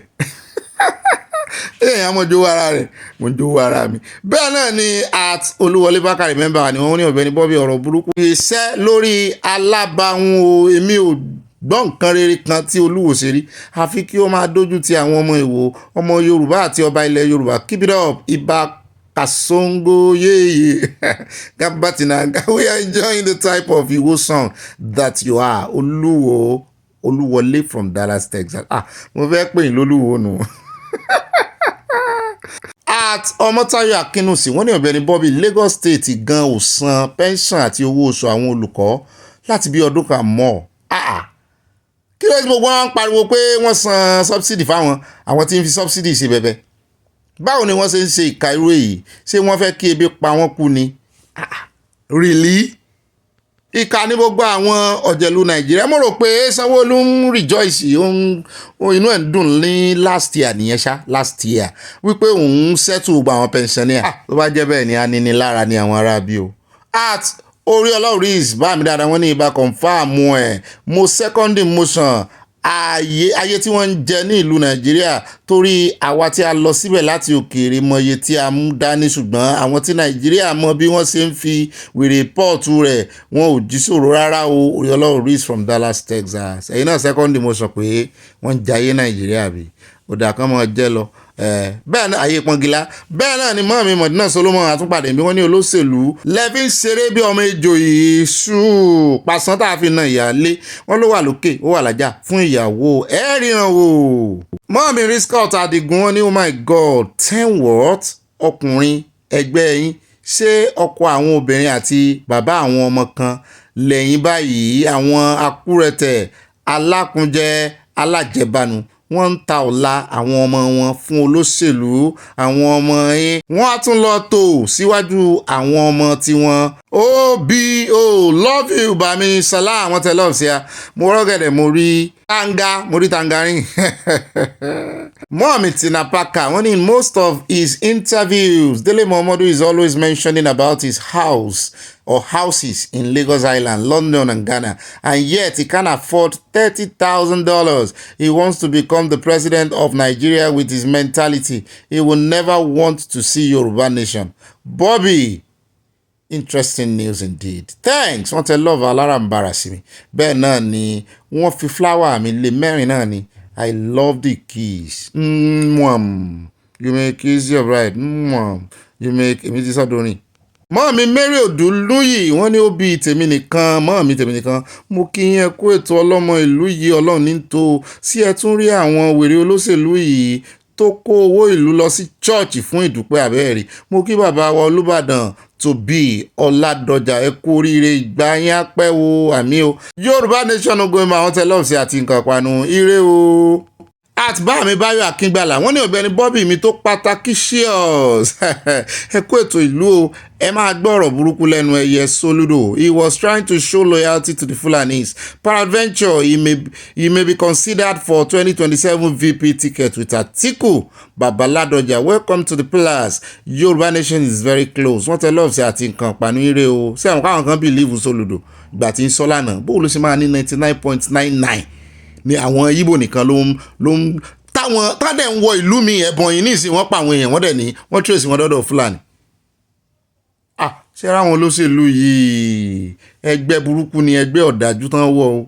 Bẹ́ẹ̀ náà ni ẹjẹ́ àdọ́dọ̀ àti Táyé Bákàrẹ̀ wọ́n ní Ọ̀gbẹ́ni Bobby there is controversy surrounding Olúwo. He is a notorious monarch ẹgbàá. Mọ́mí Grace Olùṣòótọ́ wọ́n ní odò òwúrọ̀ bàbá mi Bobby bá mi kí àyà àti àwọn ọmọ ológo mi dáadáa ire o ire kọ́kàn ni fún wa o tọmọtọmọ ní orúkọ ńlá Jésù Kristi àmì mórí nǹkan panu tẹ̀ fi ránṣẹ́ àwọn kéèkìrè àti mórí brioche croissant. At Oyeyemi Salau wọ́n ní ẹ kú iṣẹ́ ìlú Ọ̀gbẹ́ni Bobby ẹ rí i pé iṣẹ́ kò ká àwọn ilé ìgbìmọ̀ lára asòfin wọ́n ní kò ká wọn lára l'Àbújá wọ́n lọ ń dènà tàṣà wọ́n ń pè ní ẹnubodè àwọn tí wọ́n gbádùn wọ́n tún ti sọ pé kì í ṣe torí tiẹ̀ làwọn ṣe lọ ṣe o kì í ṣe torí tiẹ̀ wọ́n kọ lẹ́tà sí i nígbà òyà náà tún dìnnà pé àwọn ò kọ lẹ́tà pé kò gbọ́dọ̀ yọjú wọ́n tẹ lọ́ọ̀bù sí àwọ̀ bẹ́ẹ̀ náà ni wọ́n sọ wọ́n bí ọwọ́ Awólọ́wọ̀ mọ́ mi yọ̀dà fún yín. Bẹ́ẹ̀ náà ni mo tọ́dọ̀ mọ́ mi tèmi nìkan mo súnmọ́ Ọlá Olúwo wọ́n ní Èkó gangan ni ojú wọn ràn mọ́ ó ti pẹ́ tí wọ́n ti ń ranjú mọ́ ilẹ̀ wa Ọlọ́run kò ní dáríjìn èso ọmọ ọlọ́mọ di wèrè nítorí ìmọ̀tara yín àrọ́mọdọ́mọ yín máa jìyà bẹ́ẹ̀ fẹ́ bẹ́ẹ̀ kọ́ Bobby ò ní ṣìṣe o àmì ò ní ṣìṣe àmì ò ní ṣìṣe àmì ò ní tẹ́nítìkà àti gbogbo àwọn olólùfẹ́ rẹ̀ àmì o bẹ́ẹ̀ ṣe ń gbà ló ń gbà lákọlákọ lórí tiyín náà wọ́n tẹ lọ́ọ̀fù sí mi. Bá mi mo re wọn wá san ọpẹ́ fọ́dọ̀ Ọlọ́run náà wá san ọpẹ́ fún un bàbá mi òkè ńlá Adédọ̀tí wọ́n ní Bobby tí a mo dúpẹ́ lọ́pọ̀lọpọ̀ fún àdúrà tí wọ́n rọ̀jò ẹ̀ lẹ́yìn lórí fún ọjọ́ ìbí yín mo dúpẹ́ gan ní àjọṣewọ̀ ní ìbàjẹ́ lágbára Ọlọ́run àmì nípa ọ̀rọ̀ ìmáàmù yẹn ẹnikẹ́ni tí ó bá jáde láti defend ẹ̀ olórí burúkú undiluted ló ń bá onítọ̀hún jà àbí kí ni ìyàtọ̀ nínú ọmọdé ọmọ ọdún 6 àti 9 ẹ kú ètò jàre ọ̀rẹ́ wa wọ́n tẹ lọ́ọ̀fù sí bàbá mi yóò dáa fún yín wọ́n ti ẹ̀ lè dìfẹ́ǹdì ẹ̀ lójú gbangba bóyá múríkì ó wà jáde wá dìfẹ́ǹdì àmọ́ wò. Mọ́ọ̀mí Abọ́láńlé Ògúndọ́lá àtúnpàdé ń bí màmá dọ́là nìyẹn wọ́n ní Ọ̀gbẹ́ni Bobby ẹ jọ̀wọ́ ẹ bá mi sọ fún àyà pé kó má mú apẹtẹ sí o kí ni jẹ́ bẹ́ẹ̀ sọ́tì ni torí kó má bàa máa sí wa o ní abala comment section ẹ̀rí bí ṣe mọ́ sọ̀rọ̀ sí mi lẹ́nu ọjọ́ mẹ́ta wọ́n bú sẹ́rin ayọ̀ àwa ìyàwó rẹ̀ kò ní lè farada àwẹ̀ ṣéjàre wọ́n ti láwọn ó kàn kò ẹ kú iṣẹ́ takuntakun Yorùbá Nation no go back mama dọ́là. Bẹ́ẹ̀ náà ni ẹjẹ́ adé ọ̀dọ̀ bá mi Àbáyọ̀mí Orúfà wọ́n ní Ọ̀gbẹ́ni Bobby a tún káàbọ̀ sórí ètò tòní Ọlọ́run Elédùmarè a máa bá yín ṣe o àmì o mo sọ nígbà kan rí ọ̀daràn ní majority àwọn olórí wa ohun tó fà á tó fi jẹ́ wípé wọn kì í ní ẹ̀mí àti ṣe nǹkan gidi fún ará ìlú àfi kí Ọlọ́run tètè dìde nínú àánú rẹ̀ fún àwa ará ìlú Yorùbá Nation no go back wọ́n tẹ lọ́ọ̀sì àti nǹkan pàánù bá mi yọ̀ dá fún yín ẹ kọ Yorùbá yìí ó clear móríkà ó lọ gẹ́rẹ́gẹ́. Bẹ́ẹ̀ náà ni àbá mi orí ọlọ́rìí wọ́n ní àyà má dáhùn o ẹni tí ó bá gbìyànjú rẹ̀ ní Amẹ́ríkà pẹ̀lú minor wípé sàríà ló ń gbójúlé ọgbà ẹ̀wọ̀n máa gbàlejò both family ní o àwọn tó jẹ́ pé tó bá ń wẹ̀ bad fún ọmọdé tí ó wá fi èékánná yá nídìí tí ọmọ náà wá gàdí lọ sí sùkúrù gbẹ́gẹ́dẹ́ á gbiná nítorí wọ́n máa ṣèwádìí orí ọlọ́rìí from Dallas Texas ṣé lóòótọ́ ìyún ga o ẹ̀rí lóyìnbó báwọn o wọ́n sì ròyìn pé bírú ìmáàmù tó ṣerú nǹkan burúkú wọ́n ní tán bá jù sọ́gbà ẹ̀wọ̀n wọ́n ní ìdí rẹ̀ yóò mọ̀ wọ pampers ní tán fìdí rẹ̀ ṣe. Mọ́mì ìyá Jésù ẹ̀wọ̀n bínú jàre ọ̀rọ̀ tá à ń sọ ikú gbàgbé yín àrùn gbàgbé yín. Kì í ṣàfojúdi òun fẹ́ sáré la ọ̀rọ̀ yẹn jálẹ̀ ni o. Wọ́n ní Ọ̀gbẹ́ni Bobby one mo gbádùn orin Bob Marley yẹn o. Ẹ mú mi rántí ìgbà ọ̀dọ́ mi ẹ̀yin náà ti jó sí Bob Marley dáadáa. You are so talented, please pursue singing and songwriting. I mean it. Màá ṣe backup singer yóò dà fún yín. Mo fún sẹ́yìn. Mọ́mì mo ti lára kọ́ ọmọláfẹ́ wọn ni ó máa ṣe o. Ẹ̀yà obìnrin náà ní wèrè Nàìjíríà alábàjọ ọjọ́ wo ni ẹni kí Nàìjíríà gba ìsinmi Yorùbá nation ní orúkọ Jésù gba ìtúsílẹ̀ wa mi o. Mọ́mì Elizabeth Oyèníyà wọ́n ní Ọ̀gbẹ́ni Bobby èrè àmọ́ mi lùjẹ̀ṣà wọ́n ní ẹ kú akitiyan o a kú ìpàdé o gbogbo ilé àyà sọ fún SAN ìrètí pé ó ṣẹ̀ṣẹ̀ bẹ̀rẹ̀ ní o inú mi dùn fún ọ̀rọ̀ aviation minister yẹn o aviation minister ọ̀rọ̀ ló sọ nítorí 10k ni àwọn òṣèré wa ṣe ta ọjọ́ ọ̀la àwọn ọmọ wọn ò ní bọ́m̀bẹ́ o wọ́n tẹ̀lé ọ̀fíà from Texas Dallas wọ́n fi nǹkan panu lé bẹ́ẹ̀ ṣe wí ló máa rí o ó ti rí bẹ́ẹ̀ àṣẹ́gun àrọ̀rọ̀ mọ́ kó yí padà Jésù Olúwa wa. Bẹ́ẹ̀ náà ni àfúnbò òkúnnọ́wọ́ wọn ní my Ọ̀gbẹ́ni Bobby ibà tomorrow is my birthday July 9 àwọn oníwádìí pọ̀ lónìí of 2025 ibà cheese mo ṣe olóòṣà àwọn tẹ̀lé ọ̀fíà àti nǹkan panu ṣé mo sì ní ká ti wá bá yín mo ń ṣe ni yóò sì dá fún ìmọ̀ mi yóò yẹ yín kò ní yẹ ẹ̀lẹ́ àní wáyé tí happy birthday to yín gba ọdún kan o ẹ bá ń rọ̀jò àdúrà fún mọ́ mi lé ló ẹ̀kọ́ ẹ bá ń rọ̀jò àdúrà lé wọn lórí àbí snow àdúrà ní kárọ̀ ó dáa jẹ́ ń rọ snow àdúrà kó òrùn àdúrà náà ràn lẹ́yìn lórí ìbùkún àánú oore ọ̀fẹ́ ojú rere àlàáfíà owó ọlá ẹ̀mí gígùn kó mọ̀ jẹ́ tìyín àbá yín sẹ̀mí Jésù Olúwa wa happy birthday to you hip hip hip. Àtọ̀dọ̀ bá mi fọlọ́run sọ́ta ní mọ̀lá kò sẹ́dá kan o Ọlọ́run náà ló mọ̀lá òun ló mànà òun ló mọ̀ ní òun ló mọjọ́ ọ̀la Ọ̀gbẹ́ni Bobby Natasha ti di àjànú ìbẹ̀rù mọ́ àwọn aṣòfin lọ́wọ́ ìtìjú ńlá Ọlọ́run jà fún Natasha wọn fi nǹkan pàdé ránṣẹ́ bẹ́ẹ̀ ni o bẹ́ẹ̀ náà ni wọ́n ní Ọ̀gbẹ́ni Bobby ìjọba àwọn ẹ̀mí òkùnkùn ló ń darí gbogbo àgbáyé ìdí tí ìtàjẹ̀sílẹ̀ ṣe wà ní gbogbo ayé ẹ̀ṣẹ̀ ti pọ̀ jù òpin súnmọ́lé tí Nàìjíríà wà gàjù ìṣe gàjù. Mọ́mì Ọláyínká Adésínà wọ́n ní Ọ̀gbẹ́ni Bobby tiwa ó gbẹnu tán ìmáàmù àbí àáfàá ní bàbá yìí ohun tó wá ṣe fún ọba yìí kò ràn lọ́wọ́ rárá o tó ràn Olúwo lọ́wọ́ àbí tó yà yàn kan wèrè òun náà tún fi ara rẹ̀ sínú ìgbèkùn pẹ̀lú ọba Rashidi Ìwó kí wọ́n lọ gbé adé fún ẹni tí ó mọ iyì adé àti àwọn tí ó jẹ ọba lé lórí gbogbo àwọn tí wọ́n ti kú náà ní ọ̀nà kan àbí ìkejì ni àwọn olórí jẹ́ ṣùgbọ́n òtítọ́ ni yóò lékè ìrọ̀mọ́ mi yóò dà fún mi bá mi 70+ ńkọ́ ẹ bá ń kí wọn o. Rẹ́mi brother mi dáadáa iye kan Trump wọ́n ní Ọ̀gbẹ́ni Bobby Nigeria only issue less than a month single visa ṣé pé kò tiẹ̀ tó 3 months for America and cost more than $100 even Russia issue 3 years visa and those that gather in Brazil it's a bridge to nowhere the dollar is too powerful. ẹ̀yin àti Trump yìí sá ẹ nífẹ̀ẹ́ Trump gan-an ni. Báàmí Ọlá Adéwálé wọ́n ní did PA or Pa Tinubu provide a justification when asking world leaders for debt forgiveness wọ́n kú lè forgive ẹ̀ wọ́n mọ̀ wọ́n ṣe ń ṣe pàdípàdé àwọn world leader yẹn náà irú kan ọ̀bẹ kan. wọ́n Mary Scott Adigun ó dà pé mẹ́sẹ̀jì tẹ́ kọ́kọ́ kọ rẹ̀ wọ́n ní ó bí ẹ̀kú ajálẹ̀ ó dàbí pé bàbá Ìlọrin tọrọ ìdáríjìn Ọlọ́run kó àìbínú Ọlọ́run nìkan ló mọ adúrú ènìyàn tí ayé rẹ̀ ti bàjẹ́ lọ́wọ́ rẹ̀ nítorí pé Rashidi jẹ́ Olúwo lótìtọ́ ni ẹjọ́ wà lọ́rùn bẹ́ẹ̀ ni àròdákẹ́ àbí Ọlọ́run ti dáríjì àbọ̀lọ́run ti dáríjì ọ̀nì ẹrù rẹ̀ ń bẹ níbodè èdè play sí ọ̀ wọ́n tẹ́lọ̀ sí a mo rí ọ̀gẹ̀dẹ̀ bẹ́ẹ̀ náà ni wọ́n ní salam àlàáfíà ní jẹ́bẹ̀ ó ní oògùn kan tó lè fi yàyàn ń wèrè wọ́n dá sọ̀rọ̀ Yorùbá nation látijọ́ yìí àwọn Fúlàní lónìí náà. Mabel Akínbọ̀bọ̀lá wọ́n ní he will regret responding to him by not taking to the advice of his own people. Ta lẹ̀ ń rí fáàsì tẹ́ ẹ bá ti ń kọ comment ẹ máa bá wa pẹ́ńtẹ́ ń rí fáàsì kẹ́ lè fi gbé wa débẹ̀ gangan. Àtẹ́lá ó mọ́ mi ní àwọn àgbà ìyá alátẹnujẹ gbogbo ẹ fẹ́ lá ojú gbogbo yín máa fẹ́ bó ẹ̀yin aláìníròònú ará Galatia gbogbo wọ̀nyí Yorùbá nation going back mọ́mọ́ mi bínú tán. àtọ̀lábọ̀dé ọlájúwọ̀n wọn ní bàbá àfà àti ẹ̀yin àti olúwo ẹ̀ ní rí ìdáríjì gbà lọ́dọ̀ ọlọ́run wàláì olúwo sì máa fi ẹsẹ̀ fọ́ yín lẹ́nu tí ẹ̀yin náà tí eyín yín máa yọ. mo ká tán kí n tó mọ̀ tó mọ̀ tí mo kà. àfà náà gé olúwo jẹ lẹ́pọ̀n. ẹ jẹ́ àtẹ̀wájú Sami Odùtayọ̀ wọ́n ní ó bì òótọ́ ọ̀rọ̀ ni gọ́vnà Soludo ń sọ gbogbo wàhálà tí àwa Yorùbá ń dojú kọ lónìí ọwọ́ bàbá Awólọ́wọ̀ ló ti wá.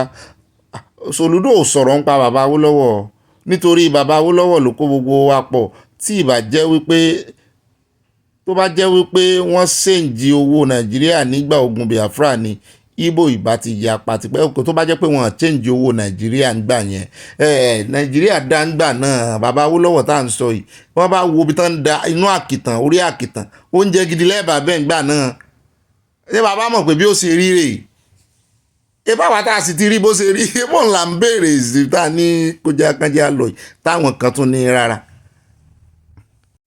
Màámi wọ́n ní ibà lọ tààràtààrà ibà àfi pàkà ìmáàmù ìlú Ìlọrin ó yá olótìtọ́ ènìyàn ní wèrè láti gbé irọ́ borí òtítọ́ Ọlọ́run kù sùúrù ẹ̀san á ké lórí ìwọ àti Àkànbí Ràṣídì ẹ̀san á ké lórí yín o ẹ̀yin òṣìkà ẹ̀dá àyà máa tẹ̀síwájú àjọ ń tẹ̀ wájú ní àní rẹ̀yìn. ọkùnrin Ràṣídì kúkú ti sọ pé ọba kan ló rán àwọn yẹn jáde gbogbo tí ibi tó bá ti ka mọ́ báyìí tó bá ti ka mọ́ tàṣírí rẹ̀ tú ọba Ọ̀ọ̀ni ni mo fẹ́ dà lé lórí. bẹ́ẹ̀ náà ni àtàná tẹ̀ wọ́n ní ẹkú iṣẹ́ takuntakun Ọ̀gbẹ́ni Bobby ìgboro ti dàrú kọ́lọ́múdọ́mú ìyá Ẹ̀gbẹ́ni ó ti di woro sí woro kí Ọlọ́run tètè gba orílẹ̀-èdè Yorùbá fún wa ní àdúrà gbogbo wa yóò sì gbà fún wa. bẹ́ẹ̀ náà ni bàbá wa Ọlá Adéwálé Atúpàdé ń bí wọ́n ní are there comparable strategies that Nigeria career politicians and religious leaders utilize to exploit the population and perpetuate poverty? Wọ́n mú wọn lẹ́gọ̀ ni àwọn náà ń gọra wọn àwọn ọmọ ìjọ. bẹ́ẹ̀ náà ni Abíkóyè bookshelf ẹ wá gbọ́rọ̀ báyìí ohun tó ṣẹlẹ̀ láti bàbá Awólọ́wọ̀ fi ní kọ́ mọ́ fún wọn lóúnjẹ o ọ̀rọ̀ ìdí ọ̀rọ̀ rèé o wọ́n ní Ọ̀gbẹ́ni Bobby ẹ kú ọgbọ́n inú ayé kò ní pa ọgbọ́n mọ́ yín nínú àmì o bàbá Awólọ́wọ̀ kò dí àwọn ọmọ Ìgbò lọ́wọ́ pé kí wọ́n má lọ ìwà ọ̀dàlẹ̀ wọn ni bàbá Awólọ́wọ̀ kò fẹ́ ní ìgbà tí wọ́n fẹ́ wá gba Èkó ni bàbá Awólọ́wọ̀ ṣe ní kí wọ́n má fún wọn ní oúnjẹ mọ́ kókó bàbá òkú gbà bọ́n lọ́wọ́ wọn sì ní kọ́mọ́ yìnbọn kọ́mọ́ yìn àdó olóró tán yìn oúnjẹ ní kọ́mọ́ kò fún wọn mọ́ kì í sì sí oúnjẹ ilẹ̀ Haúsá ní kọ́mọ́ kò fún wọn mọ́ oúnjẹ ilẹ̀ wa ni ó ti pẹ́ tán ti fẹ́ gba Èkó. At Tuntoy Network wọ́n ní ibà confam what Soludo said is likely true. Evans started the kidnapping business back then in Anambra. Now the Fulanis have taken over. ṣùgbọ́n tí Soludo ń sọ ni wípé kò sí Fúlàní ẹyọ kan 99.99%. ìtumọ̀ ẹ̀ ni pé kò sí Fúlàní ẹyọ kan. At Tina Ọláfúsì wọ́n ní Ọ̀gbẹ́ni Bobby Ọ̀gbẹ́ni gbé wa débẹ̀ fẹ́ minor ní Amẹ́ríkà kò gbọ́dọ̀ ṣẹlẹ̀ ẹ̀wọ̀n ọdún 7 náà fi ń ṣeré yẹn Amẹ́ríkà ò gba ìgbàkúgbà bí ìlú Nàìjíríà kólúwa gbà wá lọ́wọ́ àwọn pásítọ̀ 419 Ganusi àti àwọn leaders 419 Natasha kú oríire Ọ̀gbẹ́ni Bobby ẹ bá a sọ fún àyà pé Paul àyà náà ó ti dá yín lóhùn ní Paul wọ́n tẹ̀ nǹkan panu sí àwọn fi love tẹ̀ bẹ́ẹ̀ náà ni àtìyẹmí ìgè wọ́n mi ní so ìdílé tí ọ̀rọ̀ passport renewal ṣe lè koko láti gba visa sórí passport gan wàhálà ẹ̀ wò ó wọ́n ní abuké ẹrù rẹ̀ wọ́ àtàmùkùn wọ́n ní òkèlè ń wọ ẹ̀wò sàlẹ̀ gbogbo rẹ̀ ti di dàrú dàpọ̀ bí ẹsẹ̀ télọ̀ kí a sá máa gbàdúrà lókù ẹ̀jẹ̀ títa sílẹ̀ yìí ti lè mú gbogbo ẹ̀ ó mú súùyàn o.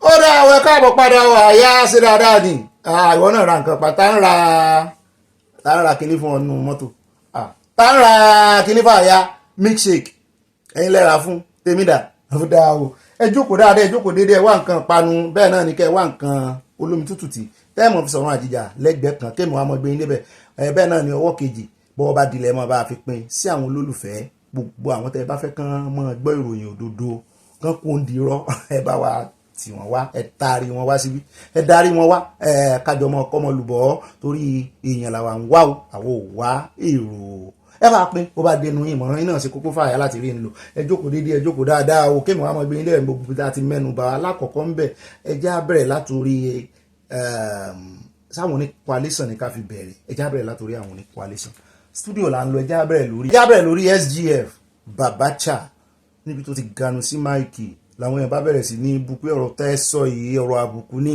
èèyàn ń béèrè question lọ́wọ́ yín ara ń kan yín bẹ́ẹ̀ bá tiẹ̀ wà lẹ́ẹ̀bá rẹ̀ Tinubu ṣé ara ẹ̀ lẹ́ ti fẹ́ gbẹ̀san ni kí ló dé tẹ́ ẹ̀ ti TVC àtàwọn oníròyìn ibẹ̀ o lọ́ọ̀yà bá ní ọ̀gá mi kí ló kàn yín bẹ́ẹ̀ mọ̀ dà sọ̀rọ̀ pé ṣé ẹ̀ mọ̀ pé wọ́n rọ́wọ́ olódò ọdẹ ní TVC ni mo ní kí ni tí wọ́n rọ́wọ́ èèyàn bẹ́ẹ̀ ṣé handwriting wọn wà lára ògiri ni àwọn sign torí nígbà tèmi náà ní studio nígbà kan wọ́n mọ àwọn artist tó bá ti wá wọ́n mọ sign sẹ́nu ilẹ̀kùn ọ̀gá mi ẹ ṣe wá mọ ṣe bí apọ̀dà èmi lápọ̀dà àyà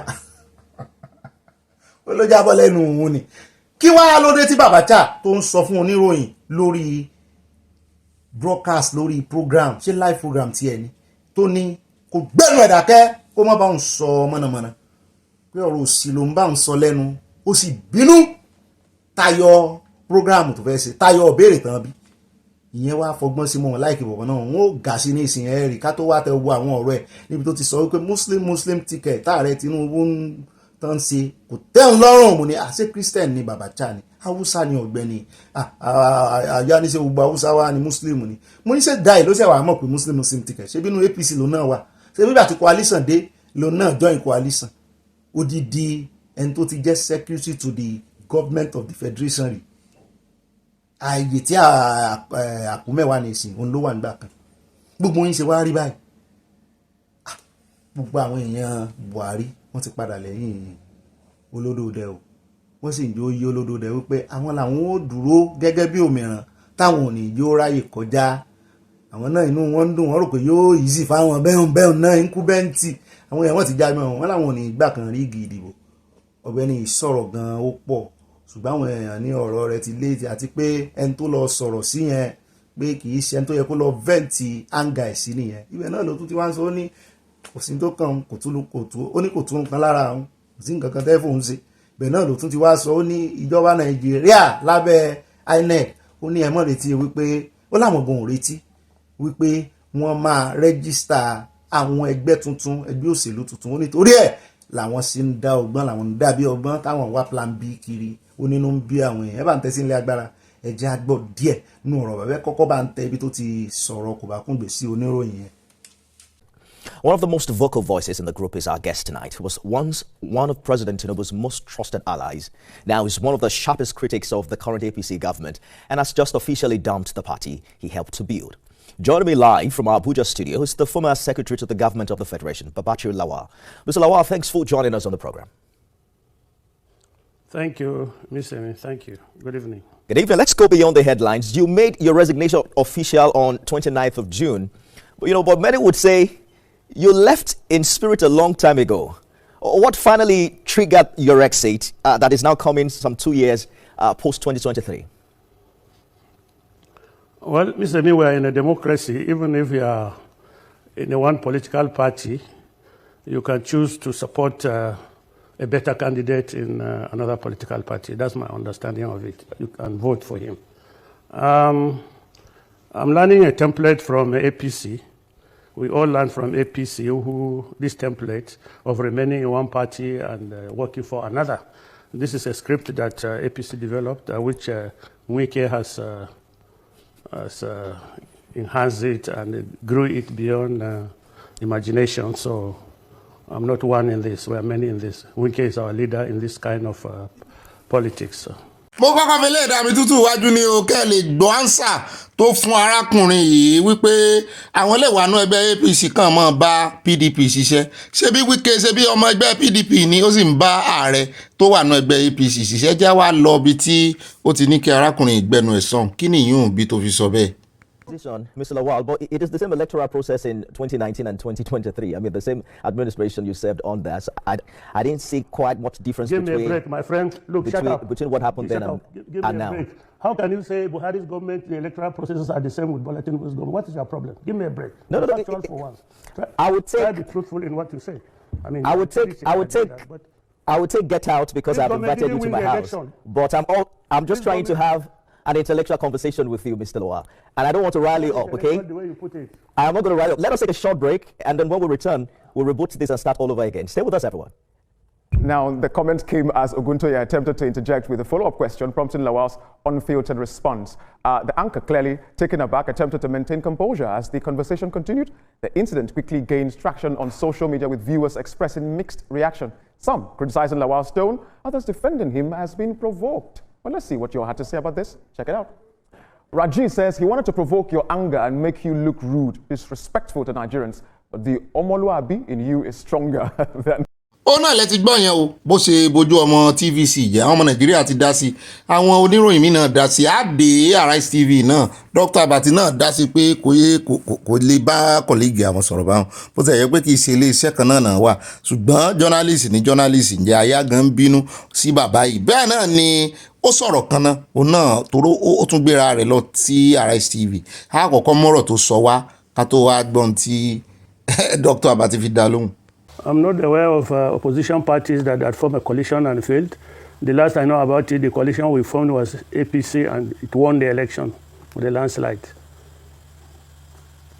Okay. Eminent Nigerians with experience on political party formation, registration, or coalition.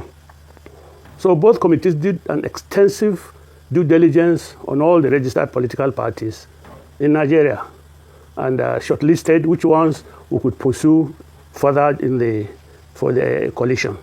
And obviously at the end, the ADC came out at the top because their constitution had provisions that made that possible. The leadership had the inclination that they are willing to sacrifice everything for the good of the country. And most of their standing legal issues were resolved in an alternative dispute resolution methodology. So we know what we're going into. We believed in what we're going into. And any other person that comes around to say that the process was flawed probably didn't read the ADC constitution very well. I advise they go back and read it to stop embarrassing themselves.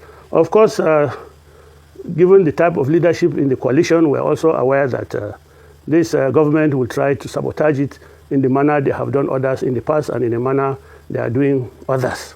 So we are not unaware that this will happen, that some charlatans will be rented to go to court and try to sabotage the process and make some money out of it. Now, as the country progressed politically, we began to get leaders that are undemocratic.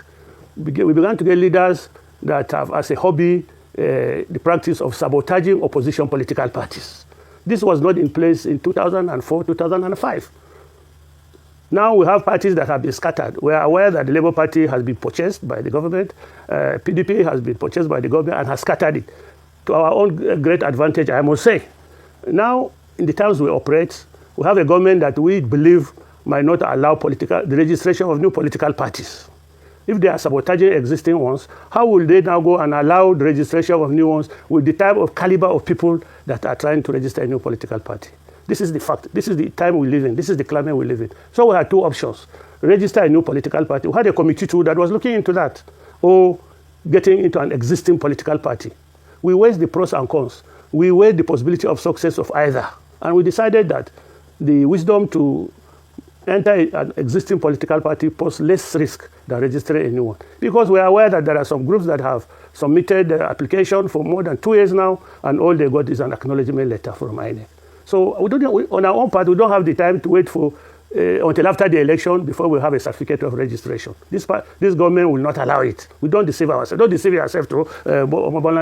This party will not allow the type of people you are showing on your TV now to register a new political party. So we decided that the best way is to enter an existing one that can accommodate us, that has the first provisions in their constitution to make this possible. So that's what we did. Ó dáa ní báyìí jẹ́ wá fọ̀rọ̀wẹ̀lẹ̀ gbọ́n tí Dr. Abati sọ ọ̀rọ̀ tó sọ ń bì lórí ọ̀rọ̀ pátì ni mi sì like bí ṣe ń dáhùn question torí gbogbo àwọn tán dìmọ̀ pọ̀ yìí bá rẹ Tinubu bá sọ́ra nítorí àtàrẹ Tinubu àtàwọn ẹgbẹ́ wọn àtàwọn eléyìí náà àtàwọn ẹgbẹ́ wọn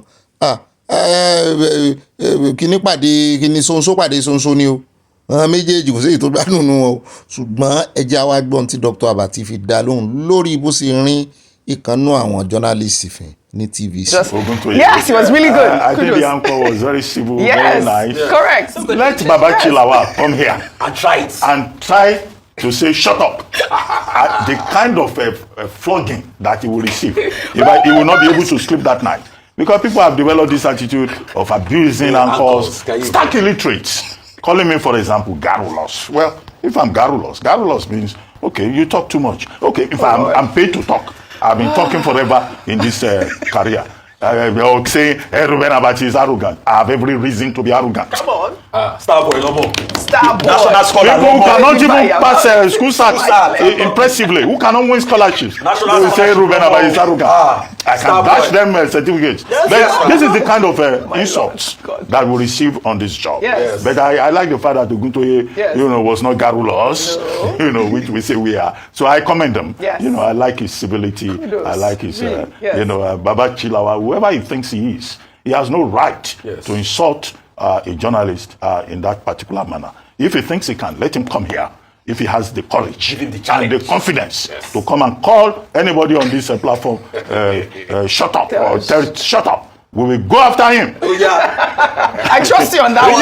Dr. Bati on fire. Òun náà lẹ ti gbọ́ yan àwọn èèyàn tí wọ́n ń dá padà fún un wípé sẹ́yìn tẹ́ fẹ́ ṣe coalition tẹ́lẹ̀ fẹ́ rú Nàìjíríà náà rè tó ń ṣe báyìí bínú ò lè control bínú rẹ̀ mo ní àìmọye irú wọn bẹ́ẹ̀ bá dé ibi tí àwọn olórí yín ti ń jayé ẹ mọ̀ wípé wọ́n lè láàánú mẹ̀kúnnù ẹni tí ò láàánú àwọn domestic staff ẹ̀ ẹni tí ò láàánú àwọn domestic ará ẹ̀gbọ́n ti ìyàwó Jonathan ni àwọn tó bá ṣiṣẹ́ tó jẹ́ domestic àwọn tó bá ṣiṣẹ́ tó jẹ́ domestic staff ẹ̀ àwọn náà ó tún kó wọn sẹ́wọ̀n kò sì jẹ́ kí wọ́n gbọ́ ẹjọ́ wọn àti ẹ̀mọ̀ wọ́n ti bẹ̀rẹ̀ sí gbọ́ báyìí amúròyìn yẹn fún yín about 3 months ago ìyàwó Jonathan ṣe rí àwọn olórí yẹn àwọn alágbára yẹn àwọn olówó yẹn wọ́n ṣe èèyàn o torí ẹ̀ nínú fọ́nrán tá a mú wá fún yín lánàá tí ọba Ìjẹta tó wàjà ní Olúbàdàn tó ń sọ fún gbà yẹn ni bàbá sì wà ní òsì Olúbàdàn bàbá Ládọ̀yà tó ń sọ fún bàbá Ládọ̀yà pé ó dé ipò tí mo dé ọ̀pọ̀lọpọ̀ ẹ kò lè jábọ́ kò lè ṣe ìsìjábọ́ lẹ́nu ọ̀pọ̀lọpọ̀ àwọn olówó àwọn alágbára Nàìjíríà ó dépò òbò wọn fi ó dépò wọn fẹ́ kó dáa fún ọmọ ọlọ́mọ tó ọmọ àwọn wọ́n fẹ́ kí ọmọ àwọn kán mọ́ rí àwọn tán ti sọ di dìdìrìn tán mọ̀ ránṣẹ́ gbogbo èèyàn bá gbọ́n ta ni ọlọ́gbọ́n fẹ́ mọ̀ ránṣẹ́ sọlọ́gbọ́n mọ̀ ọlọ́gbọ́n ṣẹ́ ni ọlọ́gbọ́n mọ̀ ránṣẹ́ ọ̀pọ̀lọpọ̀ tó sì sọ àwọn èèyàn dòmùgọ̀ Nàìjíríà bàbá rere bàbá kẹ bàbá sà torí owó àti jẹ àti mọ ẹ wo àwọn ọlọ́pàá ẹ wo gbogbo wọn á mọ̀ bóyá sọ̀rọ̀ yóò rí a yóò rojú ráàyè bóyá wọ́n gbà láàyè wọ́n fún ní orí ọ̀fẹ́ rẹ̀ láti break record tọ́lọ́pàá bá fi lè ṣe protest Nàìjíríà ayé dáadé Nàìjíríà nù ẹ rò débẹ̀ ayé dáadé ni bọ́lọ́pàá bá fi lè ṣe protest successfully ẹ mọ̀ ohun tí ó ṣẹlẹ̀ ó dá àwọ̀ ẹlẹ́ẹ̀kejì ibẹ̀ ẹjẹ́ àpò ń bẹ ẹjẹ́ àdé ọ̀dọ̀ àwọn oníkoalésàn sọnù yìí níbi tó ti ń ganu sí máìkì ẹjẹ́ àkọ́kọ́ tẹ́tí arákùnrin tó jẹ́wọ́ tó tú àṣírí pé àwọn federal government official àwọn náà wà ní àwọn nígi wọ́rọ́kọ́ tí ń dáná rú èmi náà sì ti sọ àyá ló sọ kì í ṣe mi wípé ẹ máa wòran pé wọ́n tó dáàrin wọn rú náà bá ń gbé ẹjọ́ dìde lọ́tún lọ́sì làwọn èèyàn bá ní àwọn fẹ́ dàrú o pé wọ́n pe àwọn sí o ọ̀nà tàn gbà tán fi yan Arẹ́gbẹ́ṣọlá àti David Mark mo ní yóò bí ààrẹ nu yóò bí àwọn ẹgbẹ́ APC nu inú ẹgbẹ́ APC lárẹ́gbẹ́ ti kúrò ó sì fún wọn sí ẹ̀yẹ ó fún wọn pàwọ̀ ẹ̀dẹ́kùn tó kú òní ìmọ̀ wọn ò ṣọ̀kan báyìí sísàǹfọ̀ ní òun àtolódòdẹ tẹ́lẹ̀ ó wá fẹ́ ṣiṣẹ́ lòdì sí olódòdẹ kí wá sóun nìkan sẹ́yìn gbogbo àwọn tó kóra wọn pọ̀ yìí àwọn ọ̀tá 1 ọ̀tá 2 ọ̀tá 3 ọ̀tá 4 àwọn ọ̀tá tó ń kóra wọn jọ pọ̀ ọ̀tá Tinubu kí Tinubu lè dúró déédéé o torí gbogbo àwọn tí wọ́n súnmọ́ ààrẹ Tinubu náà àti ọ̀dọ̀ ọ̀tá lọ́pọ̀lọpọ̀ wọn ti wá o ẹ rí wípé Àtíkù kò dá Bọ́lá lóhùn látijọ́ yìí agbẹnusọ Àtíkù tuntun gan kò dá Bọ́lá lóhùn mo fẹ́ believe pé Bọ́lá ṣe ń ṣiṣẹ́ lábẹ́lẹ̀ fún Àtíkù kó má jẹ́ pé informant lòun sí ní olórí bẹ́ẹ̀ o mo kàn ń rò bẹ́ẹ̀ ni ó bá ń tẹ̀ sí gbogbo wọn pátápátá yẹ kọ́kọ́ tẹ àwọn tó wọ́n ti tán sọ pé government official ló wà ń di wàhálà yìí àbíká irọ́ ẹ kọ́kọ́ bá mi tẹ àwọn tí wọ́n láwọn fẹ́ gbẹ́jọ́ lọ ilé ẹjọ́ tẹ wá bá mi tẹ àwọn tó ní government official ló wà ń di ẹ̀. 3 aggrieved members of the African Democratic Congress have dragged the party to the Federal High Court in Abuja, seeking the removal of the interim leadership led by the former Senate President David Mark. The plaintiffs, Adeyemi Emmanuel, Ayodeji Victor Tolu, and Haruna Ismaila, argue that the appointment of Senator Mark and other interim officials violated an earlier court judgment that barred any handover outside due process. They're also challenging the eligibility of the interim leaders, including former Governor of Osun State, Rauf Arẹ́gbẹ́ṣọlá, and former Sport Minister Bolaji Abdullahi, citing procedural flaws and lack of party membership verification. Joining the suit are the Independent National Electoral Commission, the African Democratic Congress, former national chairman Ralph Nwosu, and other members of the interim leadership. The case raises fresh legal questions over the party's internal structure ahead of the 2027 elections. náà láti báyọ̀ àwọn tó lọ ilé ẹjọ́ àwọn mẹ́ta péré ṣùgbọ́n agbẹnusọ ẹgbẹ́ ADC ó ti wá ganu sí máìkì òun ló tú àṣírí wípé ìjọba ló wá ń di ẹ̀ wọ́n sì da ẹgbẹ́ PDP rú àti Labour pé wọ́n fẹ́ àìjáàkì àwọn náà ṣùgbọ́n àwọn ò ní gbà àní wọ́n ní PDP ń sunkún báyìí nítorí Wike rò pé òun lè fi wọ́n pa wẹ̀ẹ́dẹ̀ kò mọ̀ pé ọ̀nà tán máa gbà yọ sóun nìyẹn. Like our statement has said, it's an embarrassment to all Nigerians that our country that used to provide leadership on the African continent in all respects, if you recall in the 70s and the 80s, as a matter of fact, quite recently, as recent as when President Clinton was the President of the United States, it's almost inconceivable that this kind of meeting will be holding, which starts tomorrow, and Nigeria, the largest economy on the African continent, will not be in the room. For us, it's a reflection of how lowly a country like United States rates Nigeria. Over the years, in the last 10, 20 years, we've always argued that Africa should be engaged on the basis of trade and not aid. Now, there is a president in the United States, we don't quite agree with everything he's doing, but who appears ready to engage Africa on the basis of trade, on the basis of mutual benefits. But it pains us as citizens of this country that when that time arrived now, Nigeria is not in the room, Nigeria is not at the table.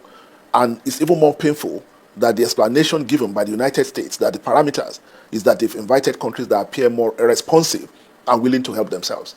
That's an indictment, a direct indictment on the present administration, that they have projected Nigeria as a country that is not willing, as a government that is not willing to help its own people. So for us, it's an embarrassment, and when we talk about rescuing this country, that's exactly what they have in mind, to present an alternative to the people of Nigeria that can represent them at the global stage as they deserve to be represented.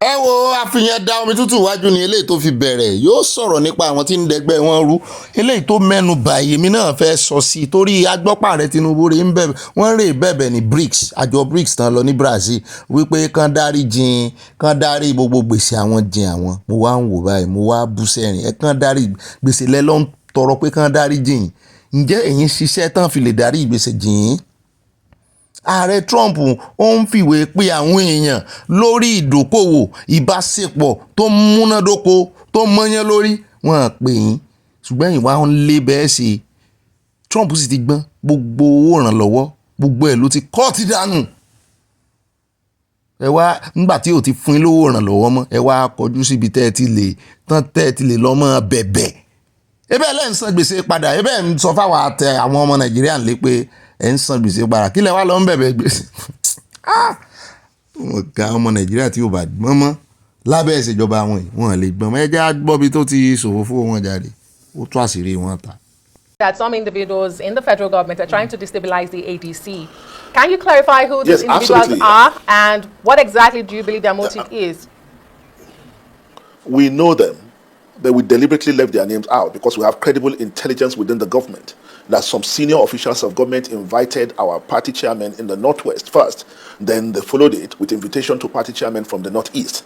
The intention, obviously, is to begin to incite them to foment trouble within the party. And you could see what happened by this morning. Some fictitious individual have been cranked up from nowhere to go to court, claiming that our appointment as interim executive was not legitimate, was not according to the law of the party, and that we have done what they call a hostile takeover. So it's part of, but it's consistent with the style of this APC government, that what they desire, what they want to see is a Nigeria where no opposition party can survive. They've done it to PDP, they've done it to Labour Party, they've done it to SDP, they've done it to NNDP, and this, ironically, is what has led to the coalition that now presents the only credible alternative to Nigeria. And that is why we are saying that this government needs to be careful. They need to understand that democracy is about options. Democracy is about alternatives. When you don't leave people with options, and when you don't leave them with alternatives, then you can't call that democracy anymore.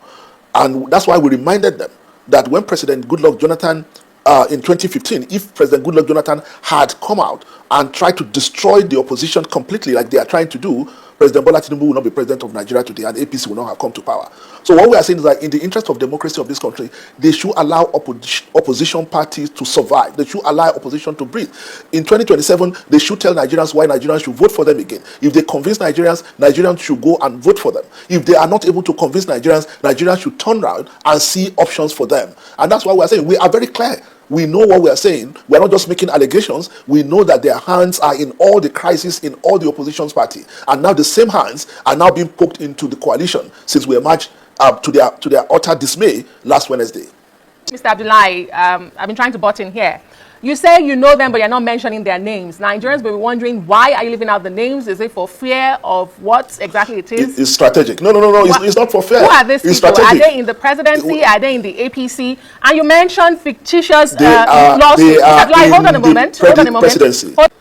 If it becomes necessary, we don't think it's necessary at this moment. And that's why I say our decision not to mention their names yet is strategic.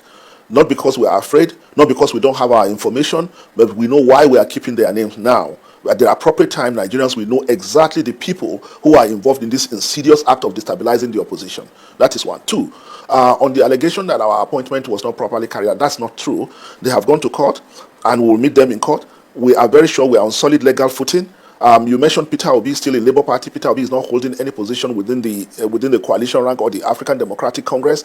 The decision to allow people like Peter Obi, like Nasir El-Rufai, and the rest of them to remain in their legacy party for now is because they have followers who have obtained forms to contest elections in one by-election or another. Because they have obtained forms to contest election in those legacy parties, they can't possibly change and begin to, at this later date, to contest election on the platform of ADC. So it's a kind of compromise position, but it is obvious that they are fully with the coalition, and at the appropriate time when those elections were done, they will enroll in the African Democratic Congress. Then for us who are holding appointment, we are members of the African Democratic Congress, and like I said, for all the issues that have been raised, we are on solid legal footing, and we don't have any. abẹ́ wàá rí nǹkan o, ṣé dandan ni kẹ́ ẹ da ẹgbẹ́ ẹlẹ́gbẹ́ rú ni? Ẹ̀yin náà ẹ fèsì ẹgbẹ́ ẹ̀yin. Ààrẹ Tinubu sì ti sọ, wọ́n ní bí ẹgbẹ́ opposition ṣe ń dàrú nínú tàwọn ń dùn sí. Abẹ́ rí nǹkan bí tẹnìkan wà bàjẹ́ tèèyàn kan ò lè dá owó yẹn ṣiṣẹ́ lọ́dọ̀ Ààrẹ Tinubu àbí ó dáa ọjọ́ tí ó bá yí kan àwọn náà. Ilé ayé ń yí ni, ilé ayé ń yí kò dúró dẹ́nìkan, gbogbo ń ta bá ṣe lónìí ọ̀rọ̀ ìtàn ni ó dà lọ́la. Ẹ dákun ẹ má gbígi oró, èwe ń bọ̀ o. Ẹ dákun ẹ má gbígi oró, èwe ń bọ̀ o. Gbogbo àgbààgbà tó ń bẹ lókè àwa ti mọ bí tẹ́dé, àwa ìwé tó ń bọ̀ lẹ́yìn lẹ́ ò lè sọ. Àsìkò UT láwa yìí, ẹyẹ bínú wa, óyá ó lé Mr. Johnson Adéwálé Ayúbá o, another Mr. Johnson ìṣe counterfeit. Ó dáa ẹ ti ń fà mí sí rìn jù. Eléyìí ni ó di fa ọ̀dọ̀ àwọn ọ̀dọ́ tá ń lọ nílẹ̀ Ìgbò níbi tó ti ń sọ fún Ààrẹ Tinubu pé àwọn fẹ́ fún wọn ní open check, pé àwọn fẹ́ fi kanra kan táwọn ní ni àwọn fẹ́ fi gba táwọn ní ìdí, wípé àwọn fẹ́ kàn tún Nnamdi Kanu sílẹ̀ báwọn ó sì dìbò fún Ààrẹ Tinubu. Mo ní ẹ̀yin náà fẹ́ ta ráìtì àwọn tí Yorùbá tó ń ta ráìtì wọn kiri, owó náà mọ̀ fi ń gba 10,000 8,000 tí ò yọ lára wọn táàrí Coca-Cola náà ni kò sí wọn là. Wọ́n láwọn ò fẹ́, wọ́n láwọn ò gbowó, àwọn ò nídìí owó Ààrẹ Tinubu.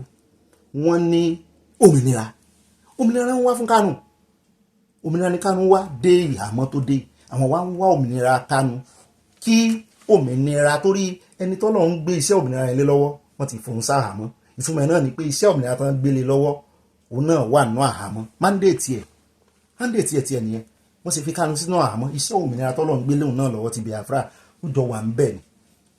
Àwọn míì gbìyànjú ẹ̀ wọ́n rí ṣe. So dìgbà tó bá tú ẹni tí Ọlọ́run rán níṣẹ́ yẹn sílẹ̀, kómìnira yẹn tún tó wá mọ̀ move forward lọ́dọ̀ wọn. Ní táwọn rí nìyẹn, àwọn ní foresight. Ló dáa ẹjẹ́ àjọgẹ̀rẹ̀ sọ́bọ̀ àwọn náà nídìí wá. Ṣé rí negotiation table ní agbára gan táwa Yorùbá ò bá tí mọ bọ́n ṣe ń permutate, tá a ti ń lo opportunity. A ti sọ̀rọ̀ SWOT rí ń bí SWOT. Kí ni strength yẹ, kí ni weakness yẹ, kí ni opportunity yẹ, kí ni threat yẹ. Negative méjì, positive méjì ni. so orí tí strength yẹ àti opportunity yẹ tó bá pọ̀ ju threat yẹ àti weakness yẹ lọ ó ti kógojá kan náà máa dúró ni ó dàbí ẹni tó fẹ́ rajà àwọn elépo pupa tán máa lọ ra epo pamọ́ lóko wọn ní tàǹtàìmù tí epo dìpọ̀ ń tọ̀ wọ́n á dúró dìgbà tó máa wọ́n àwọn ọmọ Ìgbò dúró dìgbà tó máa wọ́n ni wọ́n wá sọ fáàrẹ Tinubu wọ́n ní àwọn bẹ́ẹ̀ tiẹ̀ kán jẹ́ káwọn cos bẹ́ẹ̀ tiẹ̀ kéèyàn kan wá bá wọn bẹ̀ wípé àwọn ò dìbò fún pé kó fi ṣe excuse pé kó sọ síta gan wípé wọn ò tú ọmọ yín lẹ̀ ẹ wá dìbò fóun ó jẹ́ pé ààrẹ Tinubu ò ní fẹ́ ṣe bẹ́ẹ̀ torí àwọn ọmọ Fúlàní àwọn ọmọ Haúsá wọn máa pariwo lé lórí pé ṣé torí ẹ̀ ló ṣe wá tú Kánú lẹ̀ ṣé wọn ò tú àwọn ọmọ wọn sílẹ̀ kí láàrẹ Tinubu gan dúró dènà ṣé tó bá jó torí election náà ni ṣé báwọn ọmọ Ìgbò tí wàá fi ń dá wọn lójú wọn ní Obiolo ló sọ̀rọ̀ yìí níbi tó ti ṣe executive meeting ní fọ́rọ̀mù kan ní Umuahia Abia State ní capital àwọn ń bẹ̀ lọ́jọ́ Tuesday ìyẹn lánàá ó ní if the federal government fails to heed to their call the group will mobilize more than 1 million youths to take stand concerning the forthcoming general election within the next 2 months. The youth leader wondered the reason behind the continuous detention of Kanu when other freedom fighters like Sunday Igboho had regained their freedom. ṣé ẹ rí pé ọmọ yín ọmọ wa náà tó fi ń ṣe negotiation báyìí wọ́n sì mọ̀ pé Sunday Igboho náà ní tiẹ̀ tó ń face ẹ ti rí wọ́n dárúkọ ọmọ yín sí wọ́n náà fi ń ṣe negotiation ààrẹ èèyàn kankan kó jáde wá ṣe negotiation kankan fún Sunday Igboho rí kó ní á dìbò káwọn ọba yẹn tiẹ̀ ní á dìbò fún olódòdẹ ṣùgbọ́n Sunday Igboho yẹn yóò wálé o tí òkun lọ́rùn àfẹ́gbọ́n kankan mọ́ èèyàn náà sì ń dúró de kí ti Kánú kọ́kọ́ yanjú ni ó ní berated politicians of the southeast extraction of their alleged lack of interest in Kanu's release from detention. Obiolo however stated that if the president is to their call, he will mobilize Igbo youth to support him, adding that if he refuses to listen to them, he will also hear from the group pé mobilization méjì làwọn ó ṣe pé tó bá fi Kánú lẹ̀ àwọn ò mobilize bí ò bá fi Kánú lẹ̀ àwọn ò mobilize ṣùgbọ́n náà táwọn ò fi mobilize yóò yàtọ̀ síra wọn tó bá fi Kánú lẹ̀ òun làwọn ò mobilize fún tó bá wá tí ò bá fi Kánú lẹ̀ ó làwọn ò mobilize against ẹ̀ ṣe rí wípé ààrẹ Tinubu gbọ́ àwọn akọ lẹ́tà o àwọn bàbá wa Professor Akintoye bàbá Sunday wọ́n kọ lẹ́tà on behalf of Yorùbá Nation sí Olódòdẹ kò dáhùn kí làwa náà ní gẹ́gẹ́ bí negotiation tá a ní lórí negotiation table bọ́kùnrin yóò bá fẹ́ yàwó ní ìsìn yóò ní what do you bring to the table ẹ̀wọ̀n tí àwọn ilé fi negotiate yóò yẹ ẹ jẹ́ àpò lórí tí wọ́n mọ̀sáàmù kan fi Kánú lẹ̀ wọ́n fẹ́ wọn kọ̀ wọ́n fi lẹ̀ ẹ jẹ́ dé ká lọ sí Ebonyi náà ẹ jẹ́ àkọ́ débọ̀yìn ká tó lọ sí Plateau níbi tó ti pa àwọn vigilante 70 ẹ jẹ́ àlọ́ bí tó ti pa àwọn 10 yẹn kéré orí kékeré ní ká ti mú ẹ ń wò pé ṣé ọ̀rọ̀ pípa àyàn náà ni mo fi ṣe wé mo fi dá wa mo kúkú fi ṣeré òótọ́ ọ̀rọ̀ ni ibi tó ti pa àyàn 10 òun lákọ̀ọ́kọ́ kàn ká tó dé 70 náà ọ̀rọ̀ bí ọ̀rọ̀ ìpànìyàn ṣe rí Nàìjíríà ọ̀tọ̀ ni àwọn tán kú sínú ìjàmbá mọ́tò tán ní àwọn sójà ẹ̀ sáà rí ròyìn lánàá àwọn sójà ló dá mọ́tò dúró ìwà dúró èèyàn tó kú. ibi táwọn agbébọn ti ya bo àwọn ọmọ onílùú níbi tó ti ń ṣèpàdé wọ́n pa àyàn 10 àwọn èèyàn náà láwọn gbéná kojú wọn àwọn èèyàn tí orí kó yọ nínú ìṣẹ̀lẹ̀ ìṣekúpani níbi tí èèyàn 10 láti ìpínlẹ̀ Ebonyi ti pàdánù ẹ̀mí wọ́n bá oníròyìn sọ̀rọ̀ ìṣẹ̀lẹ̀ ìwáyé ní ìlú Ogboli ní gúúsù ìjọba ìbílẹ̀ Orumba nípínlẹ̀ náà lásìkò tí àwọn èèyàn kan tí wọ́n kó ara wọn jọ láti ṣe ìpàdé ọmọ ìlú kan ń bẹ̀ àwọn ọmọ onílẹ̀ alága ìdàgbàsókè ìpínlẹ̀ Ebonyi Augustine ṣàlàyé fún àwọn oníròyìn bí orí ṣe kó wọn yọ àti bí àwọn agbébọn ṣe ṣekú pa èèyàn 11 tí ẹni o lásìkò ìpàdé náà tó wáyé ní Ogboji nípínlẹ̀ Anambra èèyàn 11 ni o my bad my fault. ó dọ̀mú sọ fún àwọn oníròyìn pé ní àsìkò tí àwọn fẹ́ sá kúrò níbi ìpàdé náà ní àwọn agbébọn ya wọ ibi tí ìpàdé ti ń wáyé nínú ọkọ̀ Sienna náà gbé wá. ó nígbà tí àwọn agbébọn yìí dé ohun àkọ́kọ́ tí wọ́n ṣe ni pé wọ́n gba ohun àkọsílẹ̀ wọn tí wọ́n fi ń ṣèpàdé àti owó tí wọ́n dájọ́ pé àwa tẹ̀ ń dáwó jọ fún rèé o àti dé o. Lẹ́yìn tí wọ́n ṣe eléyìí tán ni wọ́n bẹ̀rẹ̀ pé ta ni alága, ni wọ́n béèrè pé ta ni alága ẹgbẹ́ wa tí ẹnikẹ́ni kò sì lè sọ̀rọ̀. Wọ́n mú ọ̀kan lára wa tí wọ́n sì bẹ̀rẹ̀ sí máa lù ú kó tó de wípé ó nawọ́ sí mi pé èmi ni olórí. Augustine Odom ní òun sọ fún wọn pé òun kì í ṣe olórí, tí wọ́n sì ní kí gbogbo àwọn dojúbolẹ̀. Wọ́n bẹ̀rẹ̀ sí ní máa pariwo pé à ń ṣe ìpàdé lórí àwọn. Ohun tí màá gbọ́ ni pé ẹ̀pa gbogbo wọn tí wọ́n sì ṣíná bólẹ̀. Ọ̀kan nínú wọn wá fi ọwọ́ kàn wá láti mọ̀ bóyá gbogbo wa ti kú ní tòótọ́. Ojú kan náà ti dáná bọ̀ wọ́n kúrò ní agbègbè náà nígbà tí wọ́n rò pé a ti kú, ṣùgbọ́n àwọn èèyàn wá dóòlà ẹ̀mí wa nígbà tó yá o. Ìbọn bá wọn náà o. Ẹlòmíì torí tún kó yọ láàrin wọn, Elon Ayasin, olórúkọ gómìnà Benue, ó bá àwọn oníròyìn sọ̀rọ̀. Ó ní Elon ní òun ti ṣáájú àwọn yòókù kúrò nígbà tí òun gbọ́ ìró ìbọn. Kété tí òun kúrò ń bẹ́ẹ̀, Ayasin ní mo pé èèyàn méjì nínú ẹgbẹ́ wa tí mo sì sọ fún wọn pé nǹkan ṣe òun, wọ́n ní kó máa lọ. Excuse para rẹ̀ ò dá lọ́lọ́run fi kó yọ. Ó ní bóun ṣe ń kúrò òun ò tí ì gbé ju ẹsẹ̀ bàtà méjì lọ tóun fi ń gbọ́rọ̀ ìbọn. Mo pe àwọn tó wà níbi ìpàdé ṣùgbọ́n wọn kò gbé ìpè wọn. Ó pẹ́ ni mo gbọ́ ìròyìn pé àwọn tó farapa yánranyànran wọ́n ní wọ́n ti gbé wọn rọ́ọ̀sì wọn lọ ilé ìwòsàn o. Iléeṣẹ́ ọlọ́pàá nípínlẹ̀ Anambra ti kéde pé ọwọ́ ti tẹ ọkùnrin kan tí wọ́n pe orúkọ rẹ̀ ní Sunday Mbanu lórí ẹ̀sùn ìṣekúpani. Wọ́n jẹ́ ọmọ ìpínlẹ̀ Ebonyi ní ìpínlẹ̀ Anambra lọ́wọ́ ti bà á. Sunday Mbanu ni wọ́n fẹ̀sùn kàn pé ó ṣiṣẹ́ papọ̀ pẹ̀lú àwọn agbébọn tó kọlu àwọn olóògbé náà lásìkò ìpàdé tó ṣekú pa àwọn èèyàn 10. Ọlọ́pàá ní Sunday Mbanu ń ṣe ìrànlọ́wọ́ fún wọn láti ṣèwádìí ọ̀fìntótó àwọn tó kú o. Ó dá Ọlọ́run jẹ́ kán rí wọn mú. Ẹ já wá lọ sí di àwọn oní 70. Bí Nàìjíríà mọ̀ sí dà ní ìsìn inú 70 ló kú ní Plateau. Wọ́n pa wọ́n nípa àyà ni àwọn vigilante.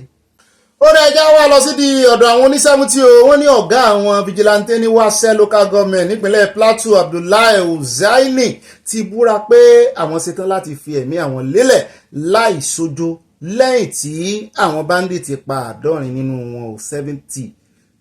Mo mi orí bó tilẹ̀ jẹ́ wípé mo like spirit wọn, ṣùgbọ́n àyà ní kí n bóun sọ fún wọn wípé kán mọ́ para wọn. Àwọn mọ̀ pé wọ́n fẹ́ give up. Wọ́n ní spirit tí ò give up, ṣùgbọ́n ṣé wọ́n ní nǹkan àjà tán lè fi dojú kọ àwọn ará bíi 70 nínú àwọn èèyàn mélòó ní gbogbo vigilante tán ti pa 70 nínú yín. Ìjọba ń wò yín ràn, wọ́n kọ̀ wọ́n kó bọ̀ lẹ́yìn lọ́wọ́. Àbí ìṣe sakabula tí ẹ fi ń pẹran náà lẹ fi ń dojú kọ wọn. Àwọn oní AK-47, AK-49 kìíní kan tẹ̀ wà tán máa ń pè ní rocket launcher àti irú kan báyìí tí wọ́n máa ń to ọ̀tá kó ara báyìí tí ẹ pé wọ́n máa ń yín lọ ní pẹ̀pẹ̀pẹ̀pẹ̀pẹ̀pẹ̀ ibi tẹ́yìn ti ń ki ìbọn indi. Àwọn ọmọ kan ní ìkànnìjọba nítorí ìdí kan ṣoṣo pé wọ́n kọ̀ láti ró àwọn vigilante yìí lágbára tí wọ́n lè fi dojú ìjà kọ àwọn bandit láwọn tó lákìkanjú báyìí. Wọ́n bẹ̀rù. Ṣé kò wá yẹ kí ìjọba ṣe ẹ̀tọ́ fún wọn? Torí ẹ̀ làwọn èèyàn ń sọ wípé àwọn ọmọ tẹ́yẹ nìkan mọ́ kó wọgbó yìí ṣe sí ni pé ká ẹ mọ̀ bá àwọn òbí wọn kẹ́dùn láìpẹ́ yìí. Ààrẹ Tinubu tẹ́ buwọ́lu kìíní 70 people vigilante náà pa yìí o. Bẹ́ẹ̀ náà la sì ń gbọ́ tán ní wèrè Túrújí Bello. Wọ́n lòun náà sì ó fẹ́ ronú pé wàdà ó ń pè ìpè àlàáfíà. Plateau tún lélẹ̀ ti ṣẹlẹ̀ 70 vigilante. Àwọn èèyàn ìlú náà ń pa tẹ́lẹ̀. Àwọn èèyàn ìlú náà làwọn vigilante yìí, ṣùgbọ́n àwọn ni wọ́n fira wọn lélẹ̀ wípé àwọn fẹ́ take destiny àwọn kádàrá àwọn fẹ́ mú lọ́wọ́, fẹ́ gbára wọn lẹ̀. Ikú ti yọwọ́ wọn kó láwo. Ibẹ̀ náà wá ní bọ̀dà Nuhu Ribadu tó ti ganu sí máìkì tó ní lábẹ́ ìṣèjọba ààrẹ Tinubu ọ̀gá àwọn lábẹ́ ìṣèjọba àwọn ó ní ètò ààbò ó improve ó dára ju tàtẹ̀yìnwá lọ.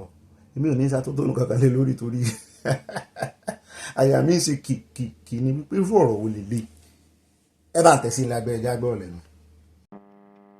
In Nigeria today, I can assure you, because of the role you have played, you, the leadership of the armed forces, you make everyone feel at home.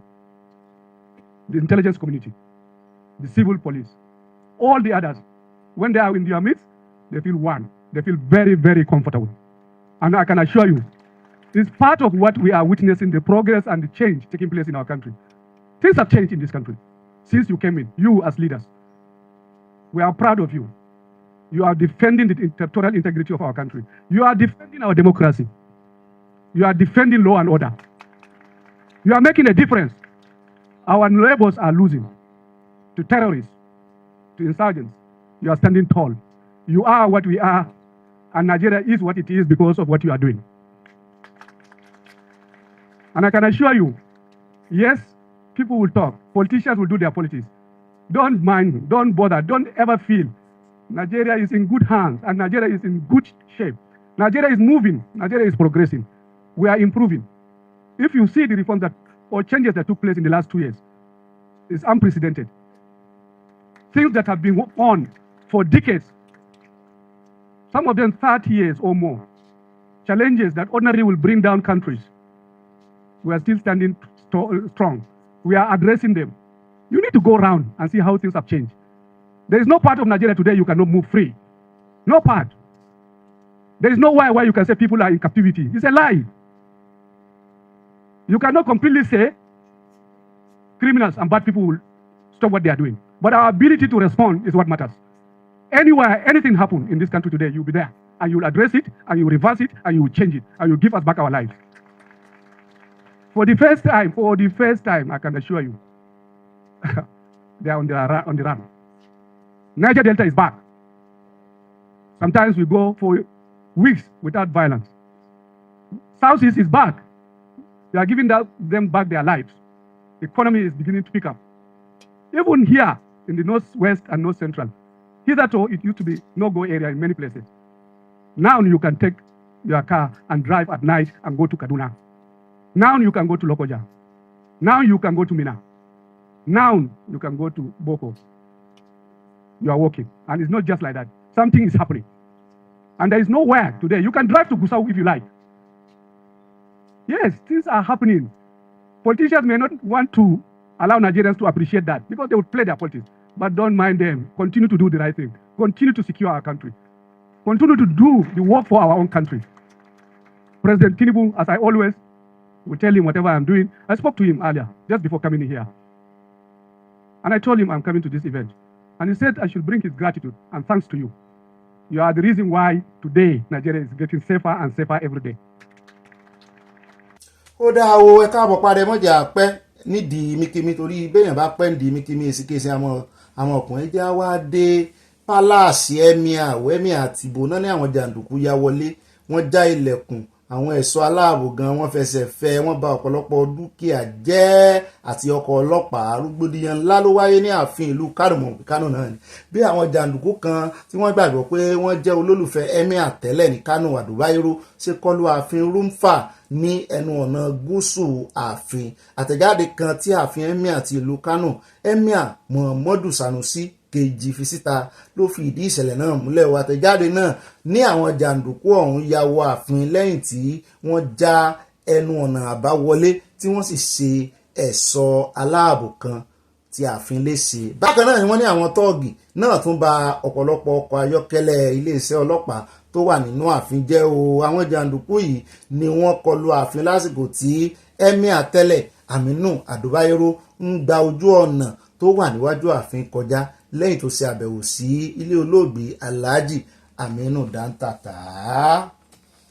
Politics náà ni o wọ́n ti yanjú ọ̀rọ̀ wọn o politics náà fi ń bára wọn fa wàhálà o ṣé ẹ tiẹ̀ wá rí ní Kánò yẹn kò súọ̀ fún ààrẹ Tinubu kò súọ̀ fún Kánò sì wà lára àbí tí wọn torí ẹ̀ ni wọ́n ṣe ń lé kinní kiri wọ́n ṣe ń lé Kwakwanso kiri Ọlọ́run ọba rí pé Kwakwanso tán bá fi lè Kwakwanso ni reign of the moment nísìn ṣáàgbúrò Ganduje mọ́ Kwakwanso ni reign of the moment toró ní pílà ní Kánò kì í sí ìṣẹ́gbẹ́ òṣèlú kan náà nàjọ ń ṣe àti gómìnà Kánò tó ráwọn wà lẹ́yìn Ẹ̀míà Sanusi sì wà lára àwọn tó ní òun ò ní sọ̀rọ̀ ìṣèjọba ààrẹ Tinubu yìí pó lágbára gan o pé àwọn tí wọ́n kó sòdì tán bá wọn ṣiṣẹ́ pé aláìmọ̀kan ni wọ́n mọ̀ nǹkan kan tá a sọ fún lọ́jọ́ sí pé kó gbẹnu ẹ̀dàkẹ́ ọ̀rọ̀ ló sọ lọ́jọ́ sí tán fi yọ́ lóye o kó wọ́n tún sọ nǹkan míì o àwọn alágbára federal ló wà lẹ́yìn àdúbáyóró wọ́n sì ti ní kó yé ṣe bí ọba kó yé ṣe bí emir mọ́ ṣùgbọ́n ó kọ̀ jálẹ̀ wọ́n sá láwọn jàǹdùkú ya wọ ààfin Sanusi o mo ní ààfin tá a náà máa ya wọ tẹ́lẹ̀ ó dá o ẹjẹ́ kò ń bẹ̀rù ẹjẹ́ wá lọ tààràtààrà sí stúdíò ó dá níbà ẹjẹ́ wá dé ọ̀dọ̀ Pàtùtọ̀rìn níbi tó ti ganu sí máìkì tó sọ wípé shadow government tó ń sọ̀rọ̀ lọ́jọ́ tó ń sọ ń parẹ̀ lọ́jọ́ sí wípé òun ò sọ pé kán gbàjọba láti gbọ́ kí ló dé tẹ́ tó ń ganu sí máìkì ó lóun fẹ́ fẹnu ara àwọn ṣàlàyé ó láwọn oníròyìn ló gbé nígbà náà o wípé òun fẹ́ sọ ìtumọ̀ ẹ̀ pàápàá jùlọ ní táìmù táwọn coalition kìíní rẹ̀ ni mo ní ẹjẹ́ àfọwọ́n ìṣẹ́jú kan ó yá ẹ bá ń tẹ̀sí ilé abẹ́rẹ́ ẹjẹ́ àgbọ̀rọ̀ lẹ́nu Pàtùtọ̀mí Professor Pàtùtọ̀mí bá a bá dé ká wá lọ tààràtààrà sí orí ìròyìn ti Dubai tán fojú Nàìjíríà gbolẹ̀ lọ́wọ́. It is in court. I returned to court on Thursday of this week. I was in court last on the 25th, and it was adjourned, and we go back. But to be very frank, I think it's a wonderful thing that this is happening. That, you know, finally I'll get a chance for a place in history. Your place in history is secure, I can assure you. But court action. It doesn't matter what we say about the courts. Invariably, you'll find smart judges, you'll find people who recognize that they're dealing with history, and that is how you separate countries that fail from those that succeed. Again, I hate to sound like an academic, but well, you are. A number like today, 75% of the people who live in rural Nigeria live in chronic poverty. And when I mentioned that earlier today, a very prominent former governor from the north said, they don't in northern Nigeria, they don't live in chronic poverty, they live in destitution. And you wonder how somebody who calls himself a politician can walk around with a swag when this is his reality. Èèbò pọ̀ bẹ́ẹ̀ bá ti jẹ́ professor báyìí bẹ́ẹ̀ bá lísìn sí ọ̀rọ̀ wọn tẹ́ ní sùúrù wọ́n mọ̀ gbé lọ different places ni ó ti gbé wáyà jù ṣùgbọ́n gbọ́n tí ń sọ náà ni wípé ìdí táwọn ṣe ń pe ìpè ìjọba òjijì ìyẹn shadow government ni wípé òṣì pọ̀ Nàìjíríà ìṣẹ́pọ̀ àti wípé ṣebí democracy náà wáyé náà ń ṣe Nàìjíríà pé kò ní ìdí kí àwọn ṣe irú ìjọba tó ń ṣe ní UK kàn tó lè gbé ìjọba òjijì mo ní ẹ̀ ń tanra yín ẹ mọ́ lè mójútó jìjì ara yín ẹ mọ́ wá òjijì olódò rẹ̀ ẹ fi olódò rẹ̀ lẹ̀ ẹjọ́ ṣe ń bó bá wù kó orúkọ rẹ̀ wà lákọọ́lẹ̀ ṣùgbọ́n séèyàn lè ṣèjọba kó mọ̀ sí opposition ẹjọ́ ti wà nílé ẹjọ́ o wọ́n náà sì ti ń lọ àwọn tí ń bọ̀ bí ìlẹ̀kẹ̀dì wọ́n sún ẹjọ́ síwájú. ó dẹ̀ káàbọ̀ padà wọ́n ní ẹ̀gbin gùn mo ní mọ́ mi ni mo ń sọ̀rọ̀ nígbà náà ẹ̀gbin gùn bẹ́ẹ̀ bá ti rí àfin náà wọ́n á sọ bẹ́ẹ̀ tó bá tiẹ̀ wà jẹ́ ní tó kéré jọjọ sí wọ́n ní ẹgbọ́ kí ni orílẹ̀-èdè Nàìjíríà lè ṣe fún Dubai náà gìràgìrà wọn ti pọ̀ jù tẹ́ ẹ bá rí òfin tí wọ́n gbé jáde báyìí tán gbé lé orí àwọn ọmọ Nàìjíríà lórí ọ̀rọ̀ visa àwọn olórí Nàìjíríà wọn ò ní sórí rẹ̀ múlá àyà kí ló kọ́nu script mo ti kà tán àìṣépè ń bí kí ló dé tóun wọ́n lọ ọ̀gá mi òun yóò ti lọ nu òun ni ó lọ kẹ̀ wọ́n sì rẹ̀ mọ́ àìṣépè ń bí owó ni tí wọ́n wàá sórí ire ni àyàmọ̀bìnrin kò wájú mi ni ó lóun kọ́ ilé ó lóun fi lójú kọ́ ni kí ló tó fi ní wọ́n ní sórí ire ó ní ìtọ́jú ó ní ẹ̀gbin wọ́n wà lára àwọn tó kó bá Nàìjíríà pé inú ń bí òun pé ìtìjú ni ojú tì ní fún ẹnikẹ́ni tí wọ́n pè ní Nàìjíríà tàbí tán pè Nàìjíríà mọ́ mo nínú bí àyà lóòótọ́ ó ní the United Arab Emirates tí mo ti gbọ́n tán sọ mo ní kí náà sọ kí náà ṣe ó náà ti impose a tougher entry condition tó ju ti USA lọ sórí ọmọ Nàìjíríà lánàá wọ́n sì bánu àwọn oní transit visa wọ́n ní kò sí tó jẹ́ transit visa mọ́ fún Nàìjíríà kankan mo láà gbọ́ pé wọ́n bánu wọn ní Honduras náà a gbọ́ pé wọ́n bánu wọn ní Kenya wọ́n ti lé àwọn ọmọ Nàìjíríà wálé ni wípé kò sí tó ń jẹ́ visa on arrival visa on transit àbí kí náà ń pẹ́lẹ́ transit visa náà tún ti bánu yìí wọ́n ní bẹ́ẹ̀ ni bẹ́ẹ̀ làwọn travel agent náà ti ń confirm ẹ̀ according to new directive from Dubai Immigration Nigeria tí wọ́n jẹ́ ọmọ ọdún méjìdínlógún 18 sí ọmọ ọdún márùnlélógójì 45 18 years to 45 wọ́n ní wọ́n ní wà eligible fún tourist visa mọ́ àfi tí wọ́n bá accompany wọn mo ní wọ́n máa accompany ọmọ ọdún 44 45 àbí láti 18 to 45 ta ló ń accompany wọn for those age bóyá ẹni tó bá ti níyàwó kó mú ìyàwó ẹ̀ dání wọn ní dá fún wọn ní tourist visa mọ́ lórí ìkíni Dubai sẹ́yìn yẹn sì ń lọ Dubai rè ọ̀zù àti ẹ̀gbọ́n ọmọ 18 years gan yìí ṣe minor mọ́ ó ní for those aged 45 wọ́n wá là báyìí and above ó ní visa application must represent a personal 6 months bank statement ó lẹ́ẹ̀ fi bank statement ti oṣù mẹ́fà hàn ó ní minimum monthly balance closing balance here ó bọ̀rọ̀ jẹ́ $10,000 or equivalent ẹ̀ náírà èló ní equivalent $10,000 in náírà ní ìsìn bíi 15 point kìíní kan million kan ẹ gbọ́dọ̀ ní 15 point something million ní oṣù lóṣooṣù fún oṣù mélòó oṣù mẹ́fà túmọ̀ náà ni wípé ẹ so bówó ṣe ń wọlé bówó ṣe ń jáde tó jẹ́ pé at the end of the month ó ń pé 15 point kìíní kan million ní àkáǹtì yín mo ní ọmọ wọn mélòó ní ń pa 15 point kìíní kan million naira àbí tí ń pa 10,000 kìíní níbi iṣẹ́ wọn tó ń ṣe gbogbo àwọn ọmọ wọn a gbọ́ pé wọ́n sàwọn ọmọ wọn dáadáa tó ń pa 10,000 ní oṣù ẹ ń bá ń pa 10,000 lóyìnbó gan-an ní USA lóṣù olówó ni 10,000 nídìí iṣẹ́ àti tó bá ń ṣiṣẹ́ ara rẹ̀ àbí tí ń wa trọ́ọ̀kì ńláńlá àwọn òṣìṣẹ́ ìjọba wọn ló ń pa 10,000 bó o ṣe méjì mẹ́ta gan-an o tí ì lè lé $10,000 bá lóṣù bó o bá sì pa 10,000 náà o mọ èyí tó san gẹ́gẹ́ bí tax o mọ èyí tó san gẹ́gẹ́ bí bills olówó náà mọ tax nínú ìbò bó bá ṣe lówó sí náà ṣe mọ tax ẹ̀ yọ ni àṣẹ so orí sálárì mi rí ọmọ yọjú according to new directive ní o wọ́n wá sọ wọ́n ní for Nigerian nationals ọmọ Nigeria please bear in mind that an applicant's age tó jọ ọmọ ọdún 18 sí 45 tó ń travel alone is not eligible for tourist visa category again mọ́ wàá ṣe tourist nílò àwọn tó bá ti mọ̀ pé òun travel alone 18 19 20 21 22 23 24 títí dé 45 ẹ̀ mo ti mọ̀ pé eléyìí lóòótọ́ làwọn olórí yín kì í ṣe kò sí Dubai kọ́ ni mo fẹ́ bú wọ́n rí yín fi pa ni wọ́n rẹsẹ̀ á ní oní tàbí ó rẹsẹ̀ wèrè tí ò ní wù wọ́n rí yín fi pa ni èèyàn ìta wá lókù ọmọ 17 ní kó wọn wá òkè àwọn èèyàn sì ní ọkàn innocent ọmọ 16 minor náà fẹ́ kó wọn wá ẹni tó bá tún ti wá wà 45 years and above òun lè wá ṣe tourist visa túmọ̀ ẹni pé olówó ló gbọ́dọ̀ jẹ́ torí wọ́n tó bá ti wà above 45 túmọ̀ ẹni pé kì í kò síṣẹ́ tó fẹ́ wá tún wá ò lè wá sá wá sílùú àwọn kan tún wá mọ́ ọ́zù àkáǹtì ẹ̀ sì gbọ́dọ̀ fi hàn pé at least monthly òun pa $10,000 15 point kìíní kan million naira Nàìjíríà so status yẹ fi hàn pé olówó ni ọ́ ó sì ti dàgbà ó fẹ́ wá ọ́zù àwọn nìkan náà máa fún 45 and above ni o àwọn nìkan náà máa fún ní tourist visa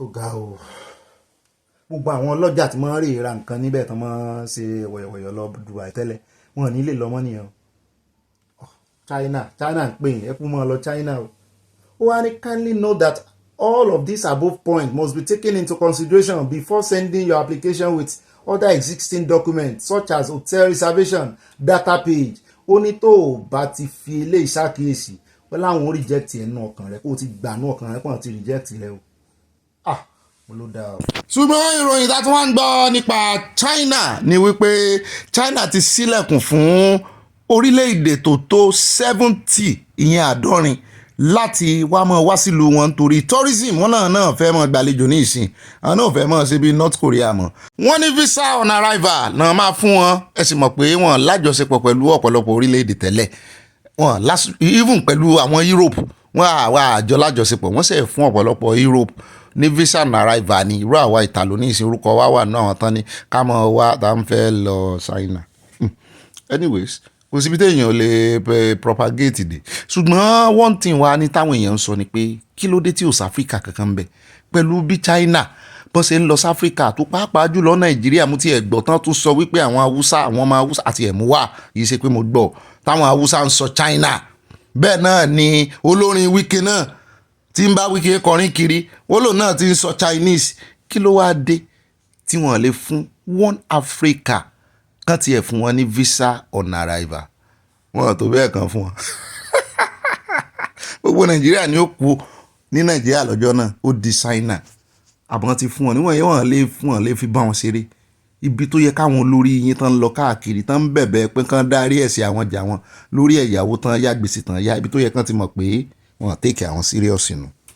ó dá o àníríì jù báyìí lọ́nù ròyìn tòní ìpàdé ọlọ́mọ orílẹ̀-èdè bí àyè ẹ̀ bá yẹ bá pín kó kálé kó kápọ̀ ẹ̀ bá fi sọ ọ́ sáwọn olólùfẹ́ yín o àmọ̀ orin bára wa ṣe o ẹ ṣeun ṣe mo dúpẹ́ lọ́wọ́ yín o a sì dá owó ọpẹ́ padà sọ́dọ̀ ọlọ́run náà Ọ̀gbẹ́ni Bobby yín náà ni mo ń kí yín mo ní ẹ lówó ẹbí mo ní ẹ̀sọ́ owó ẹ̀jẹ̀rì kẹ́ ẹ fèrè jẹ́pọ̀ o láti ọlọ́run àmọ̀ ríra wa báwo àìrí bára wa sí gbogbo yín bàbá mi ìmọ̀ wọn mi mo dúpẹ́ lọ́wọ́ yín God bless you and I love you I see you tomorrow by God's grace ẹ bá wa pín kó kálé kó kákó God bless you.